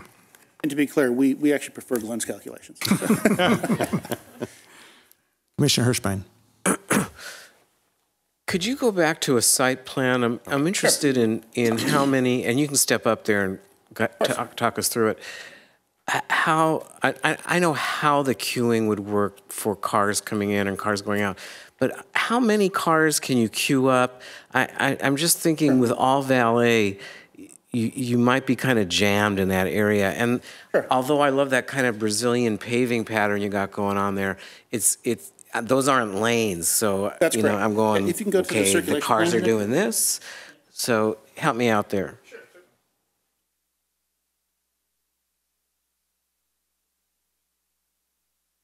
Landscape slides are relatively large, so those. Oh, here we go. Okay, so one more plan back. The circulation diagram of the whole site. There we go. Perfect. All right, so what we had planned for was queuing for roughly about 12 cars along this edge, which basically wraps all the way around to this point. So if you really stack these all the way in from end to end, we can get about 12 cars in there. That was the intent.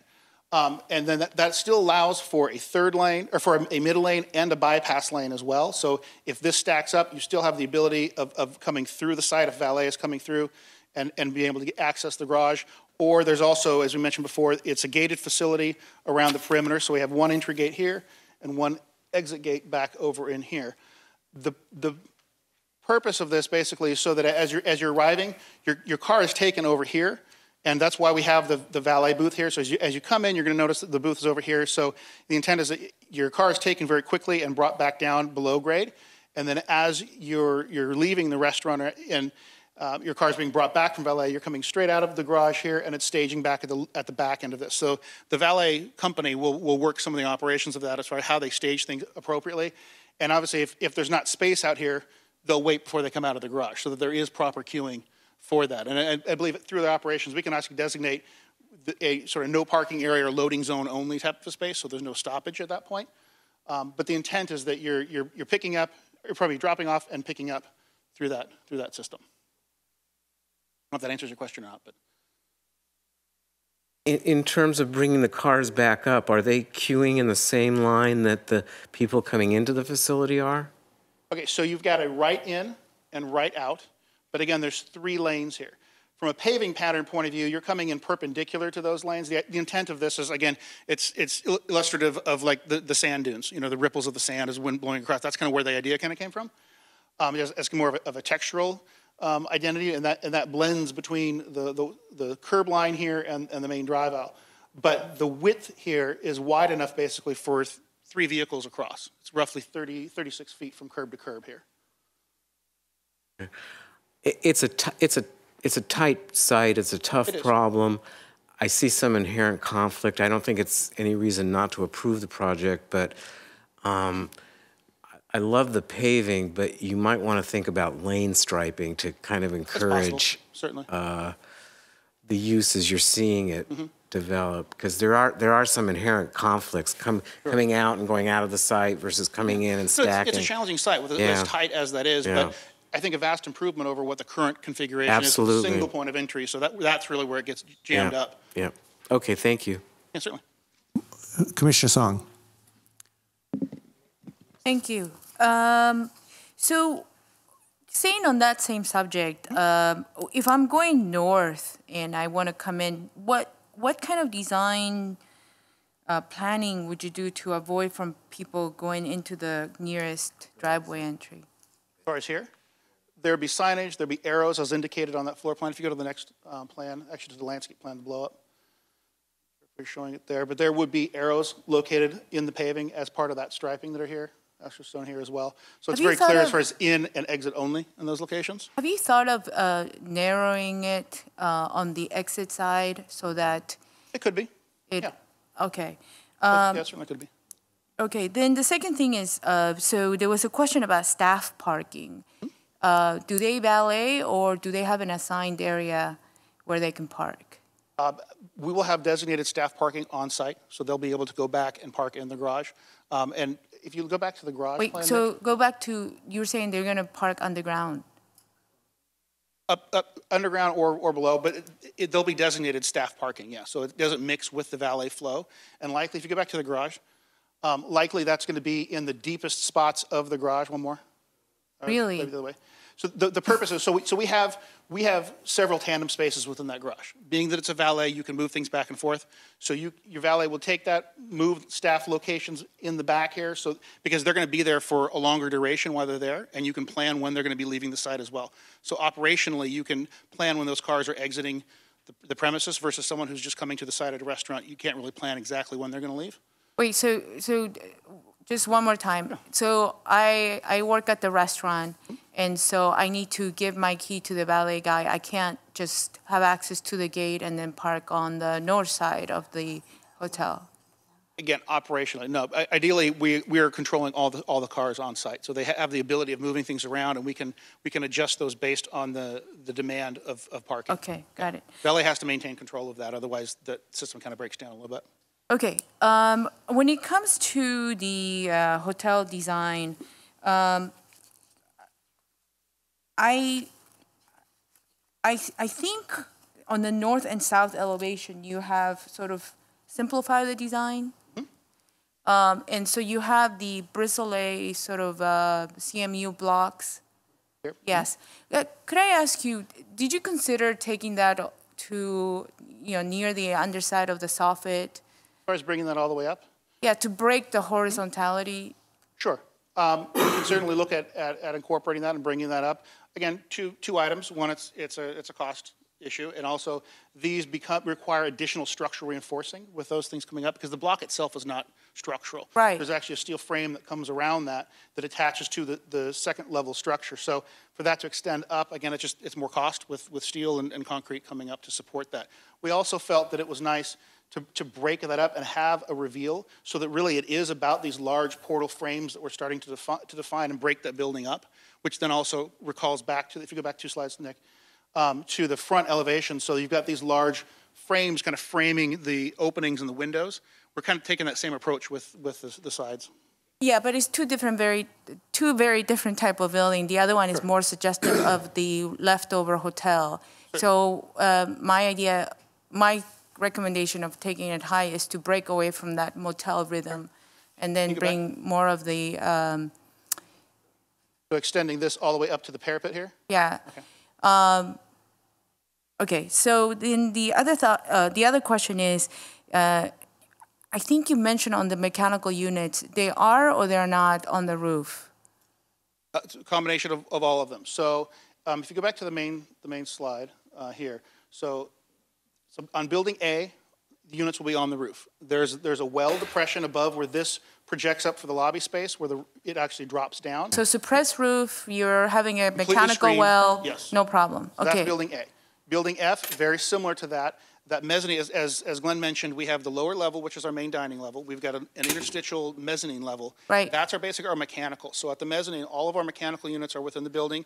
Anything that needs to be out with open air is in a mechanical yard that's basically on the back side of that building, with a mechanical screen that wraps all the way around the perimeter. So we've got a full 8-foot screen that wraps that, and it's below the ridge line of this. So this will actually extend up and above where the mezzanine starts, roughly is right around this area here. I don't know if we have the site. Yeah, if you go to the elevation, the overall streetscape elevations in here. Keep going there. Keep on. They're going to be further back. One more. There we go. So what we're looking at doing is basically, again, kind of creating, so this is, the mezzanine basically starts right here above that, and it screens this whole area below, basically. So the form of where the kitchen is, that wall just extends all the way up and creates a well behind that. That's where the mechanical screening is, and it feeds that second level. Okay, what about the hotel building? So the hotel itself, so if you go back to, the Well, that one is yeah, go ahead. Yes, this is existing. If you can go back to the pool view, the rendering.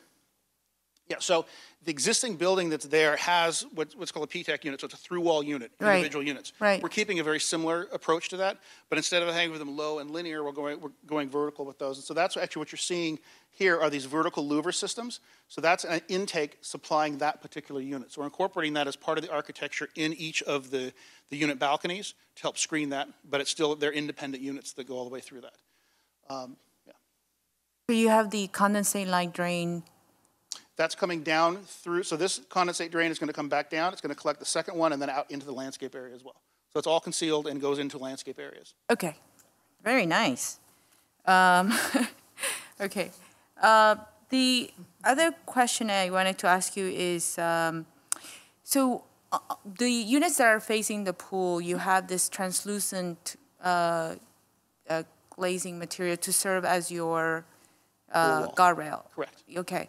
And so, and then further down you have the soffit in which it's the sliding window. Well, actually, if you go to the overall plan, I can speak to it there. The site plan will be fine. Yeah. Okay, so what we're doing is we need a 5-foot fence all the way around the pool to define pool area, Right. you know, protect that. And then, but we also are looking at individual unit balconies. And so we wanted to maintain still a level of privacy. It's at the same grade level, but we wanted to maximize those ground floor units with having this nice perceived deep balcony. In reality, what happens is they have the standard existing concrete deck that's out there, but that extension is actually a landscape area with larger landscaping areas with then that 5-foot fence happening all the way at the perimeter here. So that becomes your barrier to the pool.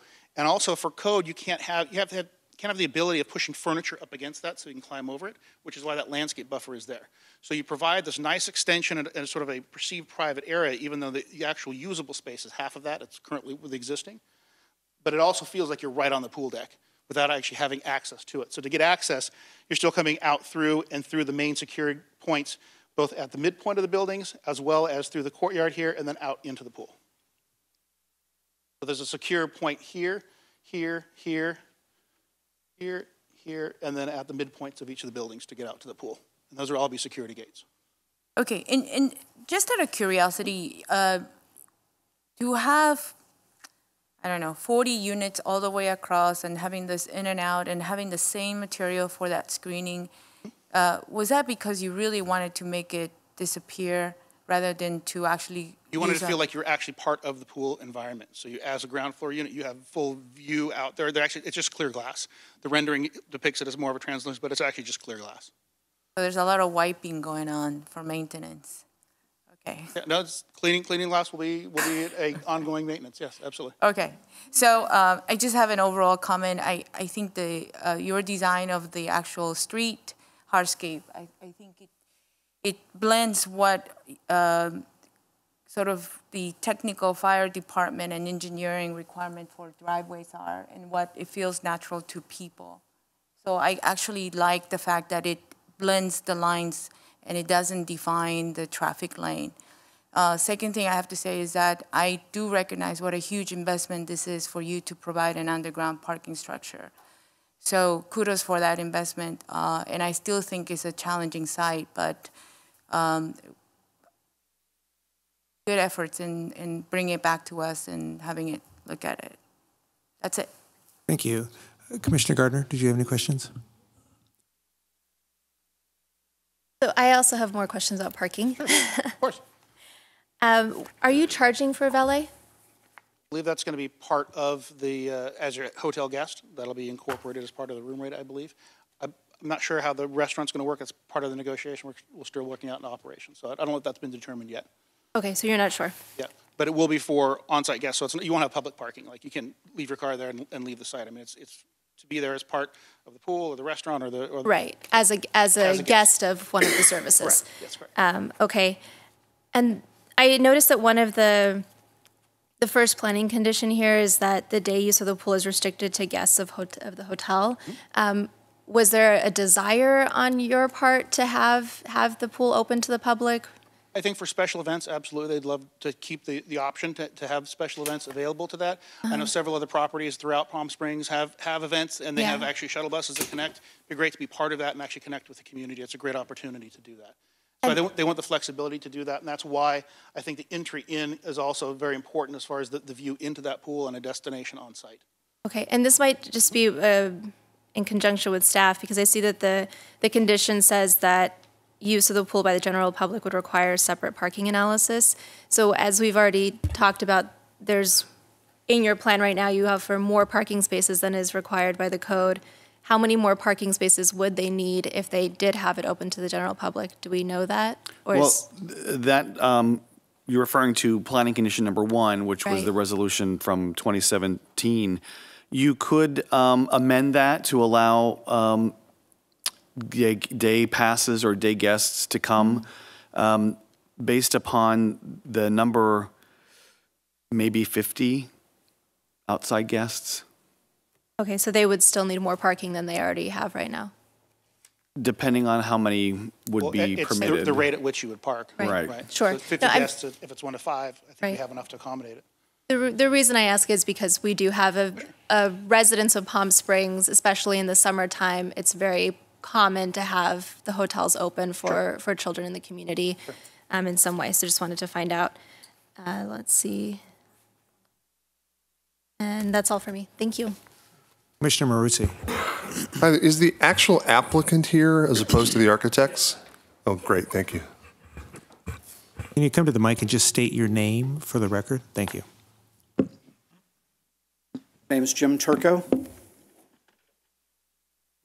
Okay. What would you like to know? And you're the applicant. I am the applicant. You know, it looks like an abandoned construction site, and it's bothered me for quite some time. It has bothered me too. Why? How long has it been stopped? Probably a little over a year. And why? Financing. So, with this approval of the CUP, how soon would you begin construction? We, with the phased construction plan, which I believe that we're going to implement, we could begin in April. And do you think that's realistic, given your... It has to be. We were just approved, I don't know if you're even aware of this, to be a Marriott Autograph Collection property. So it'll be branded as such when we open. So we have some time frames that we have to meet as well. So it won't be a Tova, it'll be a Marriott. It'll be Tova. The Marriott Autograph Collection allows you to maintain your own independence. So you take advantage of the reservation system and so forth, but you keep your own name. So it'll read Tova Hotel and Beach Club, a Marriott Autograph Collection. The sooner you can get it started, the better, because it doesn't look good for Palm Springs. It doesn't look good for my there's a lot of people lenders, that go to the restaurant Rick's next. It just. Yeah, I know. Well, believe me when I tell you, I'm well aware of how unhappy the city's been with the delay. I don't understand. I mean, just technically, with all the rain and wind and everything, you can use that frame that's been sitting there for a year. But I guess that's an architectural challenge. We had the prior CUP approval, which was great for us. We started our demo, and we got 95% done, I think. We just have a little bit left. We've since hired our general contractor. We have since secured the Marriott Autograph Collection approval, and we're ready to go. So it's as soon as you guys give us the approval on the parking. See, we had the original CUP. We had to take off Building F because we just couldn't park it. We tried to buy the lot that's 1,100 square feet away. 1,100 feet away, and that didn't happen. So we just dropped Building F. Said fine. Then when Marriott came into the picture, Marriott requires a restaurant, a street-level restaurant, they call it. So Building F came back. So we had to figure out how we're going to accommodate that because we felt that Marriott brought enough to our table from every standpoint. And so we said, okay, we'll bring it back. And the only way we could go was down. That's it. So that's why we went back to our friends at Gensler, and they've designed the parking lot and been working with the city. Well, I think Gensler's had a very good relationship with the city so far, and we want to keep it that way. Yeah, so I look forward to seeing that actually be built. We all do. From our standpoint, we believe this will be the nicest hotel in the city. Modestly, we really do believe that. And we look at Le Horizon, we look at the Parker as our competition. Those are our comps. So when we do our analysis and our appraisal for the property, we use those properties as our comps because we feel that we're going to offer that level of service, that level of quality, both in design and in features and amenities. So that's one of the reasons we wanted to add the spa. The spa will be a nice addition because if you're going to charge $300 to $350 a night for a room, you want to have as many amenities as possible. So the restaurant will be a 4-star restaurant. It's a 4-star hotel, it'll be a 4-star restaurant. The bar next to it will be a 4-star. I think you've answered the question, though. You've done a fine job, and a little marketing I can see is going on here. It's been in this You're for excited. a long time. That's pretty good. passionate about it. Yeah, thanks. If you just stay there, I have a couple of questions for yourself. As you know, and I'm glad to hear that you're distraught that it's been vacant for so long as well. Yes. As many of us up here, I'm sure, as well as many of the neighbors are. Would you be opposed in the next 3 months to put up some screening on that fencing that would indicate what's to come, or a sign along with that on what's to come so people know what to expect? We have some, how many feet? 100 feet of screening up there now. depicting the rooms, depicting what the hotel, some of the slides you saw up here. We already have that, some of it up. We could put more up if you'd like. Okay. And a sign will go up. Our general contractor is going to be doing that for us probably in the next couple weeks. Okay, fantastic. It just shows some movement? A construction sign, and then a construction trailer will go up, and then you'll really start to see some activities. Can you talk a little bit, and I don't know if it's you or the architect at this point, some of what you're doing for landscape lighting along the front Palm Canyon frontage? Probably. Yeah, I can speak a little bit to that. Landscape architect's not here, but if we can go back, here we go.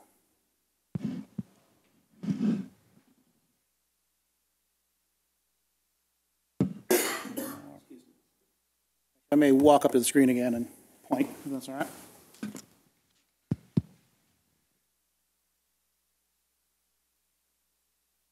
Nick, I may need you to flip a few slides here. The real intent is to create a very sort of high drama element here, something that's very pleasant and appealing to the city. Obviously not a nuisance with highlight levels. The intent is really to focus the attention really at the center of the site with zero bleed to the neighboring sites. The photometrics will show that as well. But really to create this large feature element here. So you've got project branding with the entry fountain that's here. There'll be some integral lighting with that. Obviously, having the two buildings with full glazed corners all the way, the intent is really to light or to see visibly into the building, the activity, and activate that street level. So we've pushed the bar and located the bar area at the lobby here, visible from the street as well as the main check-in area. So again, you're creating a large sort of active area that's here. Through the overhangs of the building, which wrap on both of those sides, there's also integral downlighting, which will provide the proper foot candles here, and then all of the landscape lighting is accent lighting throughout the project. So it's, I think, too numerous to go on every fixture, but the intent is that there's full accent lighting on all of the frontage landscaping that's there. Okay, great. Thank you. Thank you very much. No more questions for me. Commissioner Donenfeld. I just wanted to give a little bit of historic perspective to this because I was here when it was before us. First of all, I think it's a fabulous design. And I think you're right. Architecturally, the front of it is just really a terrific way to enter our city. I remember that you had to give up the restaurant facility, and I was never comfortable with that because I never thought a hotel of this caliber could do without a restaurant. And the fact that you were able to come back and re-engineer this and do underground parking, which, as Ms. Song said, is not cheap, I think is a testament to your commitment to this project. So although I agree with Mr. Maruzzi that it's terrible to look at that and I eat Rick's, I mean, there was one time when you were thinking of Rick's bringing over food to the hotel. Well, that's you're right. For a class of a hotel, very scary. As much as I love Rick's. I mean, as much as I love Rick's too, and a tuna salad is a tuna fish salad sandwich. But so I think you can be excused a bit for delaying because you really had some major issues to confront. And I think the fact that you're part of the Marriott system will be very good for you and for the city. So congratulations. Thank you. Marriott is tremendously excited about this property, and I'll tell you how excited they are. There's an autograph collection, the Paseo, and there's an autograph collection in town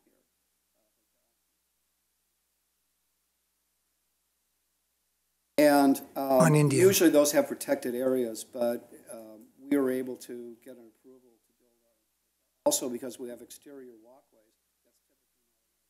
That's how much they like this property, and that's because of the job these guys did. We want to take that. I know there were a couple questions about operational discussions about it. We're hiring a company that has tremendous level of experience in hotel management. They're going to be overseeing this as we will very, very closely. We're very proud to be able to provide this to the city. And I just want to say real quick, we appreciate your patience. No, really. I mean, really, because this is asking a lot from you. The planning department has been terrific working with us, and we appreciate all that. Great, now it's time to get it built. Thank you. Any more questions for the applicant?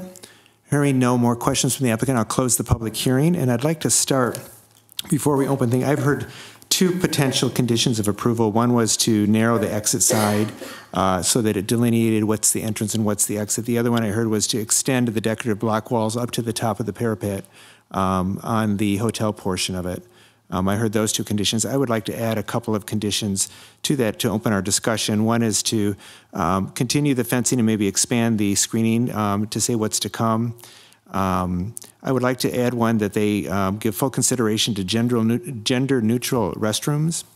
Our code does require bike parking. I think that was just omitted by accident, just the bike parking be incorporated into the plans as well. And with that, I'll open it up to discussion.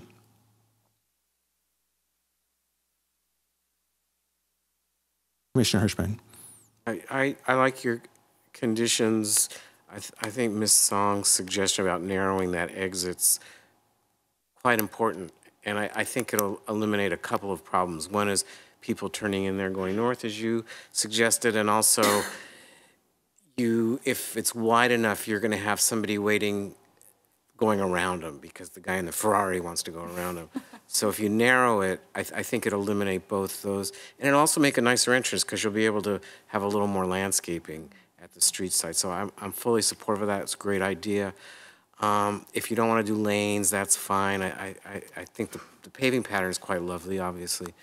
I'm not sure about forcing them to do that screen block wall, the breeze block up to the parapet.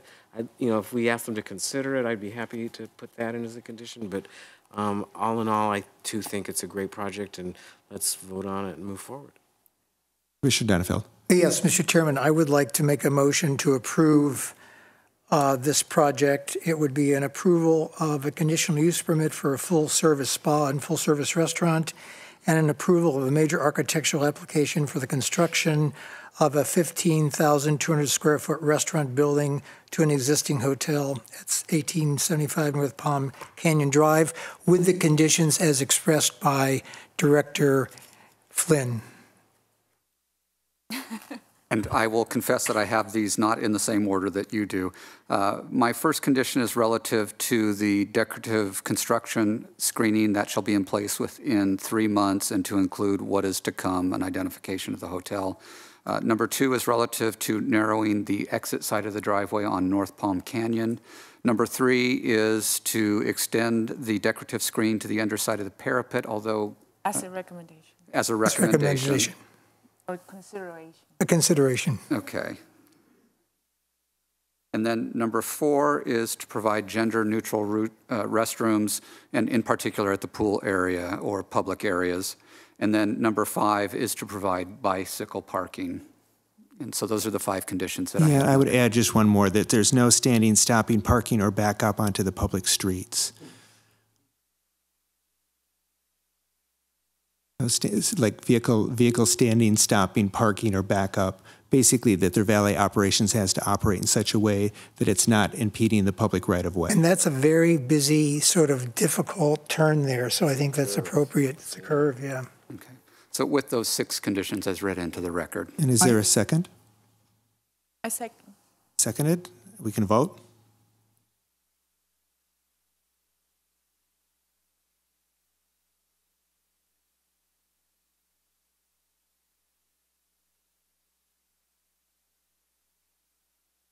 It passes unanimously. Thank you, gentlemen, very much, and we look forward to it. And I hope it looks really glam from the street. Thank you.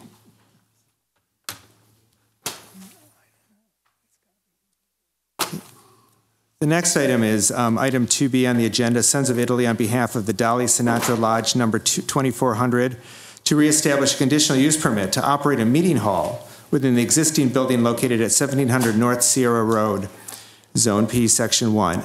The applicant has asked for this to be continued to February 27th on this particular item. And unless is there anyone in the audience here to speak on this? Having no one in the audience here to speak on it, do I have a motion to continue it to February 27th, 2019? Is there a first and seconded? Please vote.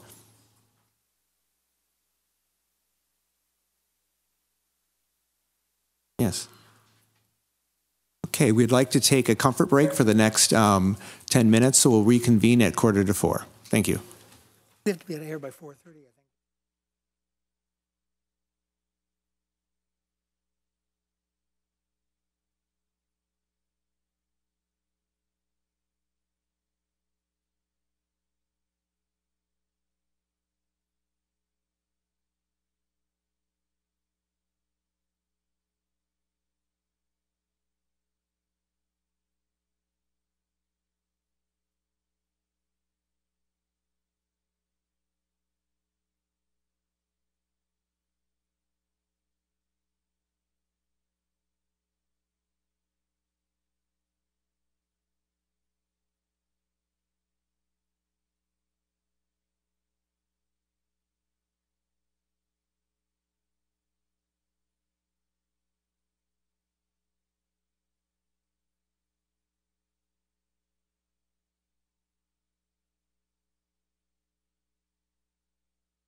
I'd like to call the Planning Commission of February 13, 2009 back to order. And the next item on the agenda is a public hearing item number 2D, which is a request by the City of Palm Springs for approval of an annual update to the Palm Springs zoning code. Director Flynn. Mr. Chair and members of the Planning Commission, the item that you have before you is a zone text amendment, which I'm calling an annual update, but more accurately might be called a cleanup.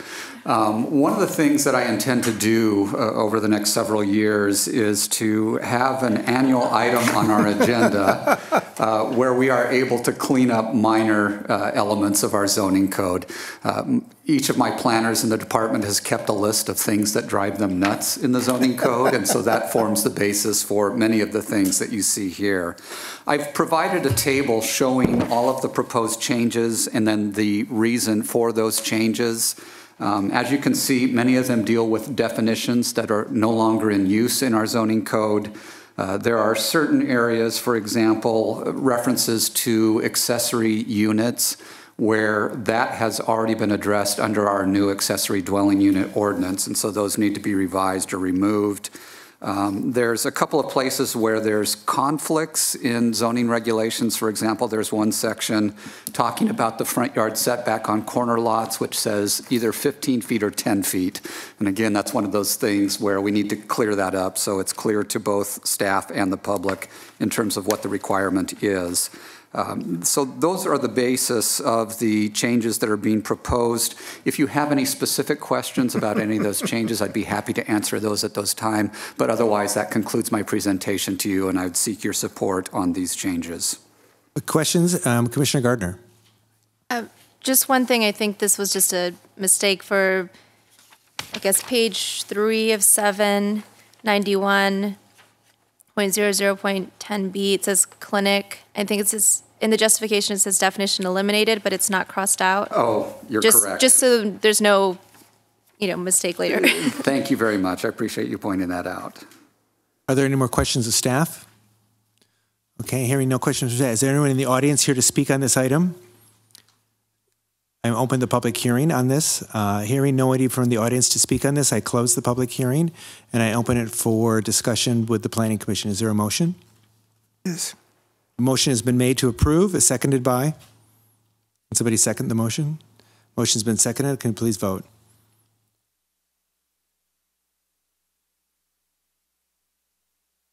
I agree. One more vote? Oh, here we go. The motion passes. Thank you.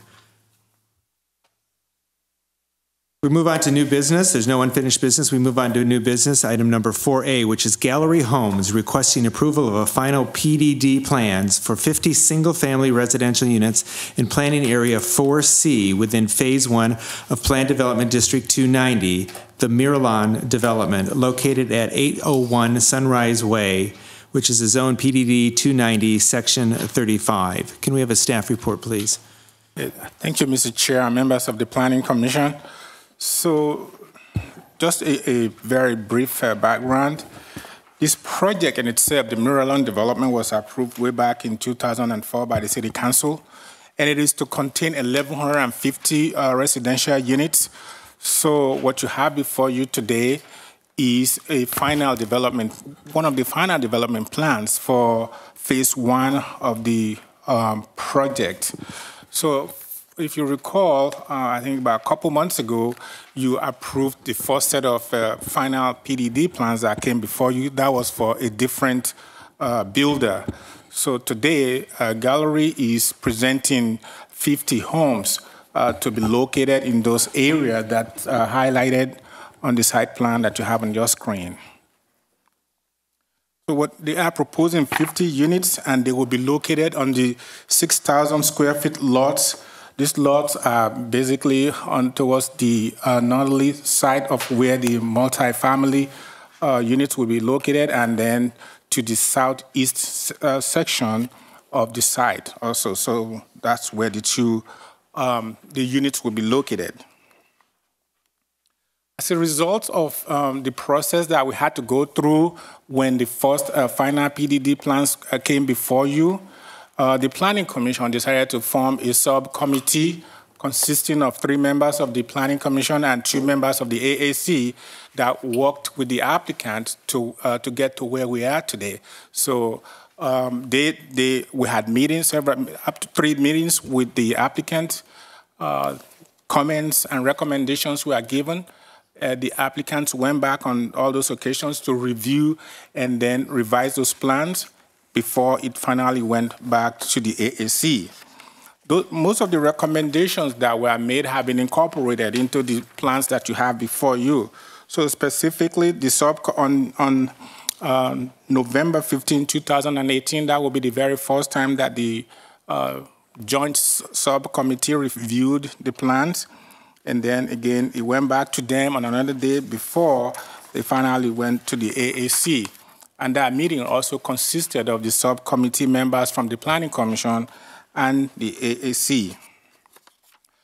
To talk a little bit briefly on final development plans. So anytime you have a preliminary plan development district application, they do require 2 review process for final approval. The first the first review is the preliminary, where just the massing and overall site of the project, very preliminary conceptual drawings of the project is presented to both the AAC and the Planning Commission. So the PDD project will consist of development standards, or design guidelines that the project must adhere to.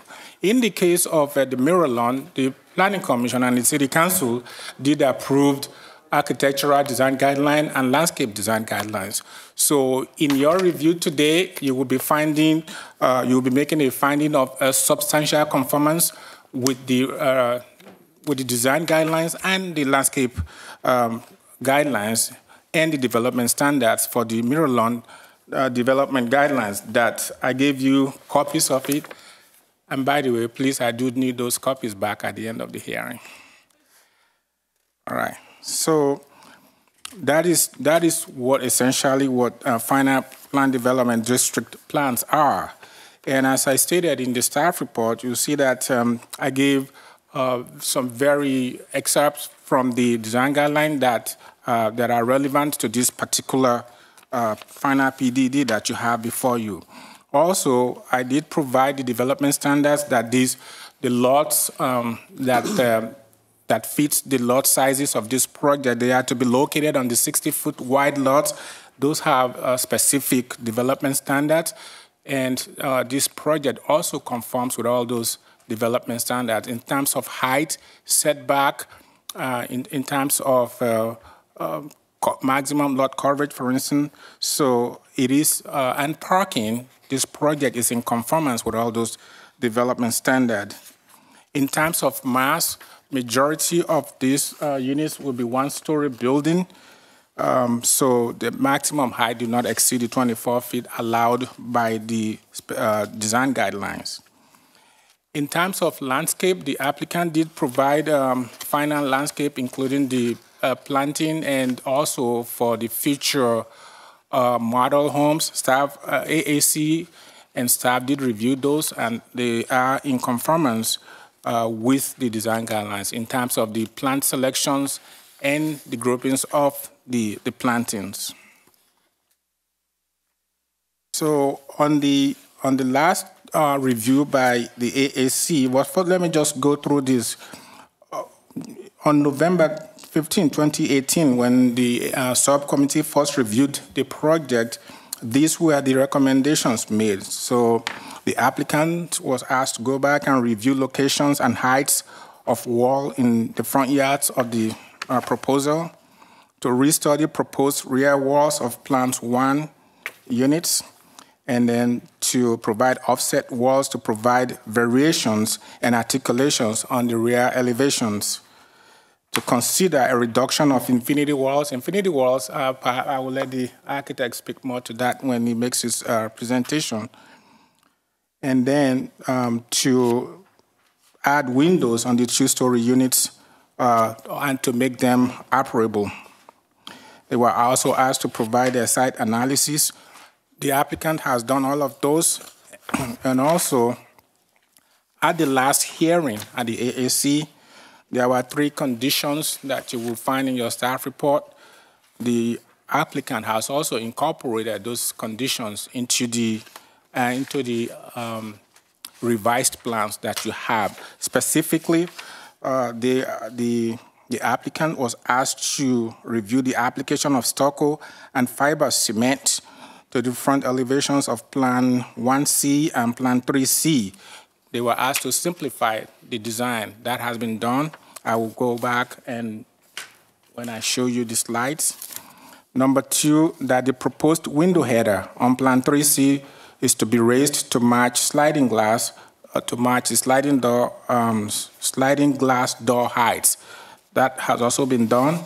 And finally, that the reglets on the side elevation of Plans 3B and Plan 4A are to be reduced and simplified. Those have also been done. And as I mentioned, what the Planning Commission has been asked to do today is to make a finding that the plans before you are in substantial conformance with the approved design guidelines and development standards. So to break down the makeup of the plans, as I mentioned, there will be 50 units, and the plans, there are 4 different plans, the plans 1, 2, 3, and 4, and each of these will consist each plan will have 2 different elevations. So this is the site plan, or the plot plan.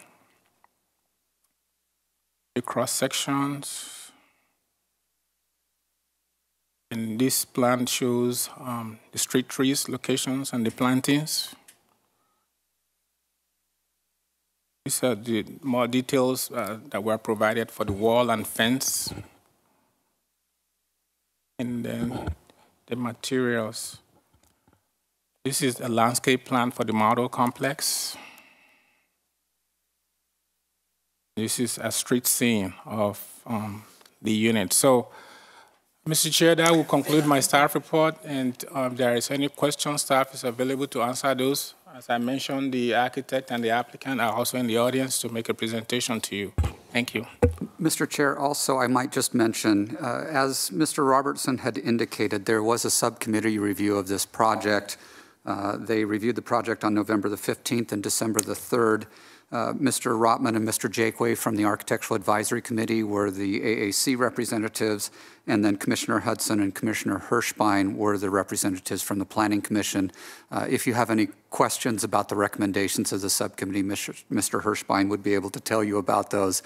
But again, I just wanted to confirm that we did have the subcommittee review this project, make recommendations to the applicant, which the applicant has done in revising their elevations and plans and so forth. So thank you. Thank you. Just to reiterate, this is not a rehashing of the architecture of this. This is just to show that it's in major compliance with what has already been approved at this. And Michael, did you have anything you wanted to add? Thank you. I would say that there was a general consensus in the meeting that the design of the project is very good, and I think that we thank the applicant and his architect for listening to our previous comments and responding to them. I think of all the Miralon projects so far we've seen, this is looking at the design guidelines, understanding them, and reacting appropriately. So I want to thank the applicant and his architect for that. And there were some specific issues regarding placement of exact materials and so forth, and a casual review of the resubmitted drawings leads me to believe that they were all taken into account. Great. Are there any other questions of the staff at this point? You said the site analysis. Can you point us where that was done? I was looking through the plans. I didn't recognize that. What's the question again? I'm sorry. Well, there was a request in one of the reviews, not the subcommittee review, for a site analysis. No, the site analysis would be if you recall, the very first time when we reviewed these, let me show you what I was referring to.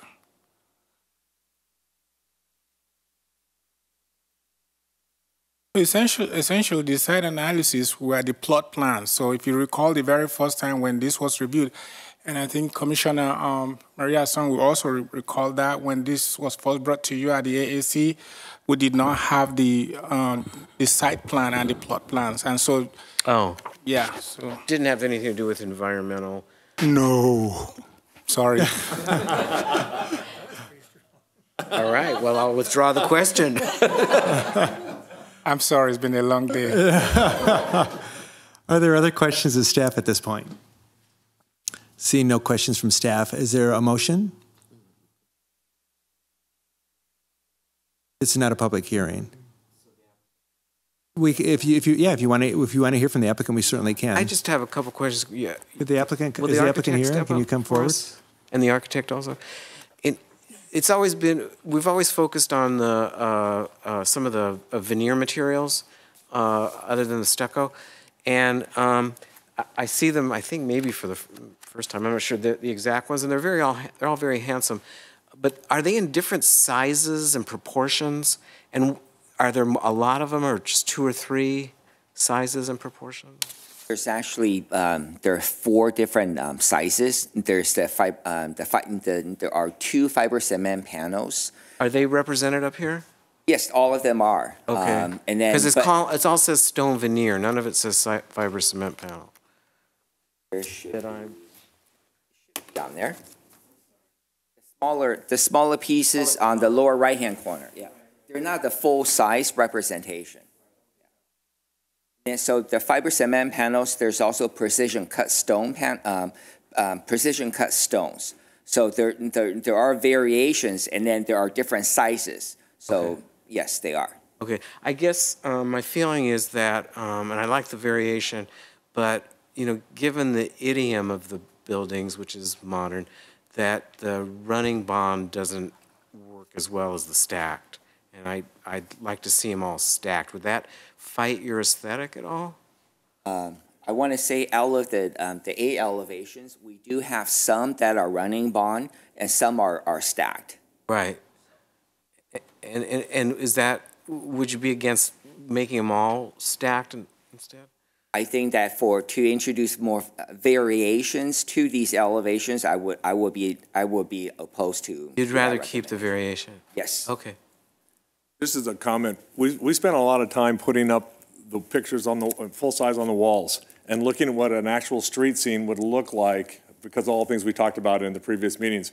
And some of those things, like you talked about with the walls staggered versus running bond, the same things with the materials you're talking about. And we actually, that was a very informed decision we made on is to mix them just because of the discussions that we're having right now, to have some similarities in materials as they go through the community, but at the same time have some distinctive looks for the individual units themselves. So. And just one other, thank you for that. In terms of the driveways, I think at one time we were told the landscape plan that featured the driveways was conceptual. Have you nailed that down? Yeah, at the last meeting, that was a misquote or a misspeak at that hearing. If you look on page, and I apologize, I have to find it for you. Is it L8 way in the back? It's in the back. What we asked our architect to do, and I think she did a fantastic job. It's L8. Oh, here it is. Okay. It's this one here. The model one? It's the second to the left. It's the no L7. I got it. It's this third to the last page in the book. L7, yeah. Oh, I take it back. I'm sorry. That's the models. It's the second to the last page. L8. Okay. So what we consciously did is you can see there's 3 different types of elevations that are assigned, and then with that we identified what driveway would go with that elevation. Right. No, my only question, I got all that, but my question is, last time somebody said these were only conceptual. No, these are not conceptual. This is nailed down. This is our recommendation to nail it down. Okay. So that's all I needed clarification on. Okay, great. Any more questions of the applicant? Commissioner Song. Okay, so actually on L7, you do have on Plan 4AR and Plan 3CL. Can you remind me again the tubular fence that's encroaching onto the landscape area?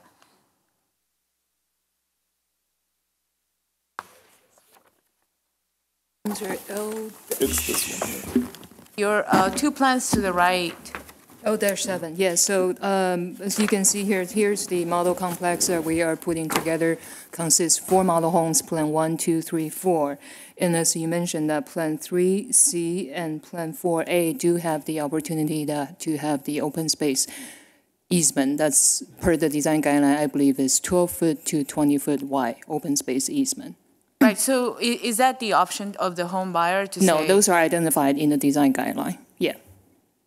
Maria wasn't here as part of the whole process, so maybe a quick. Oh, okay, okay. So only architecture. Yeah, that tubular fencing is a standard for Miralon, for the community, and it's in the common area easement area, past the lot that the homeowner actually gets to improve, and that's the same for the entire community. And the look of that is in the book here. It's the detail. It shows the iron with a gate. So everybody has direct access from their unit into the groves and the trail systems. So it's a standard for the community, not just our project. Okay, I don't think I got my answer yet. Oh. Okay. So. And it's standard and built by the builder.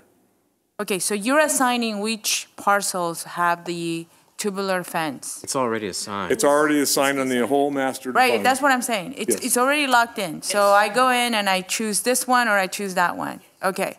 And when you do have the tubular fence, you do have a gate that goes into the open area. And when you have a solid wall, you don't have a gate. There's no solid wall. There's no solid wall.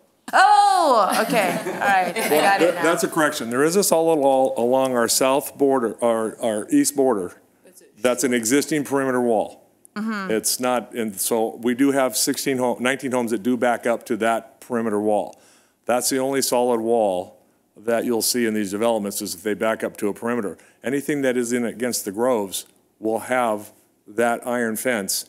So every single lot will be 100% enclosed. Yes, okay. All right. That Great, help? great design, great. Yes, the good thing of asking questions is it clarifies. So it's always a good thing. Any more questions of the applicant and or staff? With none, Michael, would you make a motion since you were on? Sure. Yeah, I'll make a, let's see, I'm on. Yeah. Sorry. I'm not very good at this. I'll make a motion to approve as submitted. Thank you. With the recommendations in the staff with the report. staff Got it. recommendations. I'll second. All right, it's been moved and seconded. You can vote.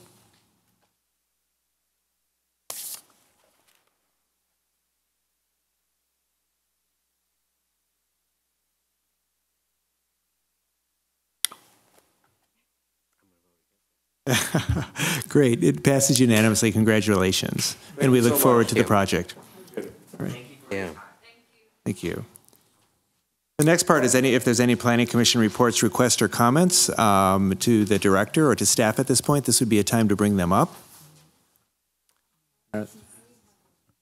Commissioner Song?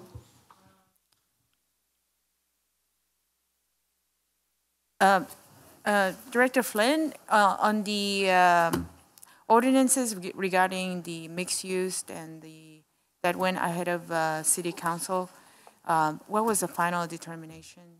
The City Council just saw the mixed-use ordinance, the Planned Development District ordinance, and the small lot ordinance at their meeting on February the 5th. So that was first reading of those ordinances.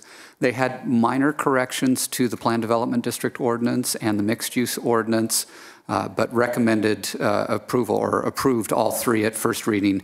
Those will go for second reading on February the 20th. On the mixed-use ordinance, they had a question about the parking ratio. If you'll remember, I had originally recommended 1 space per unit. You all had did it based on the bedrooms, and they asked, well, why did Planning Commission change it? They accepted your recommendation with one addition, that they will establish the parking ratio at 0.5 spaces per bedroom for mixed use, for residential within mixed use developments, with a cap at 2 bedrooms. So if you have 3 bedrooms, it would still only be 0.5 spaces per unit for the first 2 bedrooms. So that's how they approved it. One of the other changes that they did to the mixed use ordinance, instead of requiring a conditional use permit, mixed use will be permitted by right in the CBD, C1, and C2 zones. So you'll still see those come forward as a major architectural application, but they won't be required to file a conditional use permit. Great. So those were the 2 changes. Thank you. Any more comments? I have a question. What do you think the status of the golf course ordinance is? I know we felt quite good about it, but we didn't get the most favorable responses from council. Where does it stand? Is it going back to be reworked, or? At this point in time, no, it's not being reworked. The moratorium is currently in place until March the 20th, I believe. I will need to do a report to City Council on the moratorium, which is required by state law, and that will be on the March 6th City Council agenda. At that point in time, City Council will either discuss opening up the golf course ordinance again, or they may make changes, or they may not consider it. I don't know. But the next time for them to make a determination if they want to adopt a golf course conversion ordinance would be on March the 6th. Theoretically, if they had some issues and some thoughts, they could send it back to us for reworking, could Absolutely. they not? Absolutely. that there was some uncertainty as to whether the city had jurisdiction over any kind of zoning or land use decisions as far as the Bel Air Greens property was concerned, vis-a-vis tribal or correct Alati or leases. Has that gotten any further resolution? No, it really hasn't. Our understanding is that as allotted land, it would be subject to the city's zoning ordinance per the agreement with the tribe. The applicant has asserted that there is language within their contract with the allottee that would exempt them from that. But again, the applicant has not pursued their application other than filing the general plan amendment. It's going through environmental review.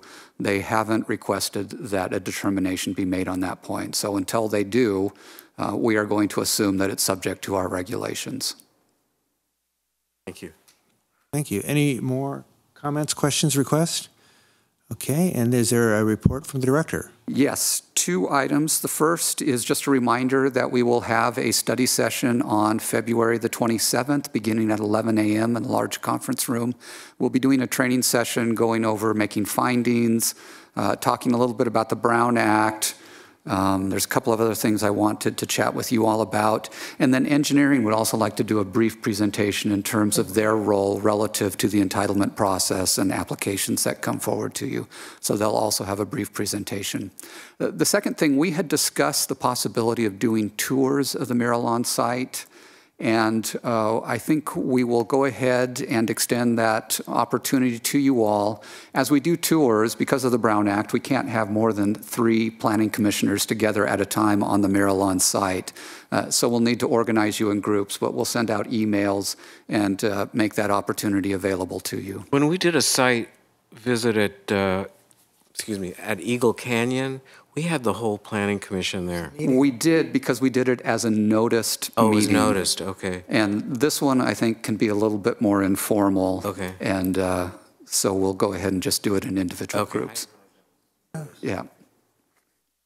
Great. And that's it. That's it. Okay, hearing nothing else, I'll adjourn the meeting, and we will meet on February 27th, 2019 at 1:30. Oh, wait, actually, we're not. We're meeting before that.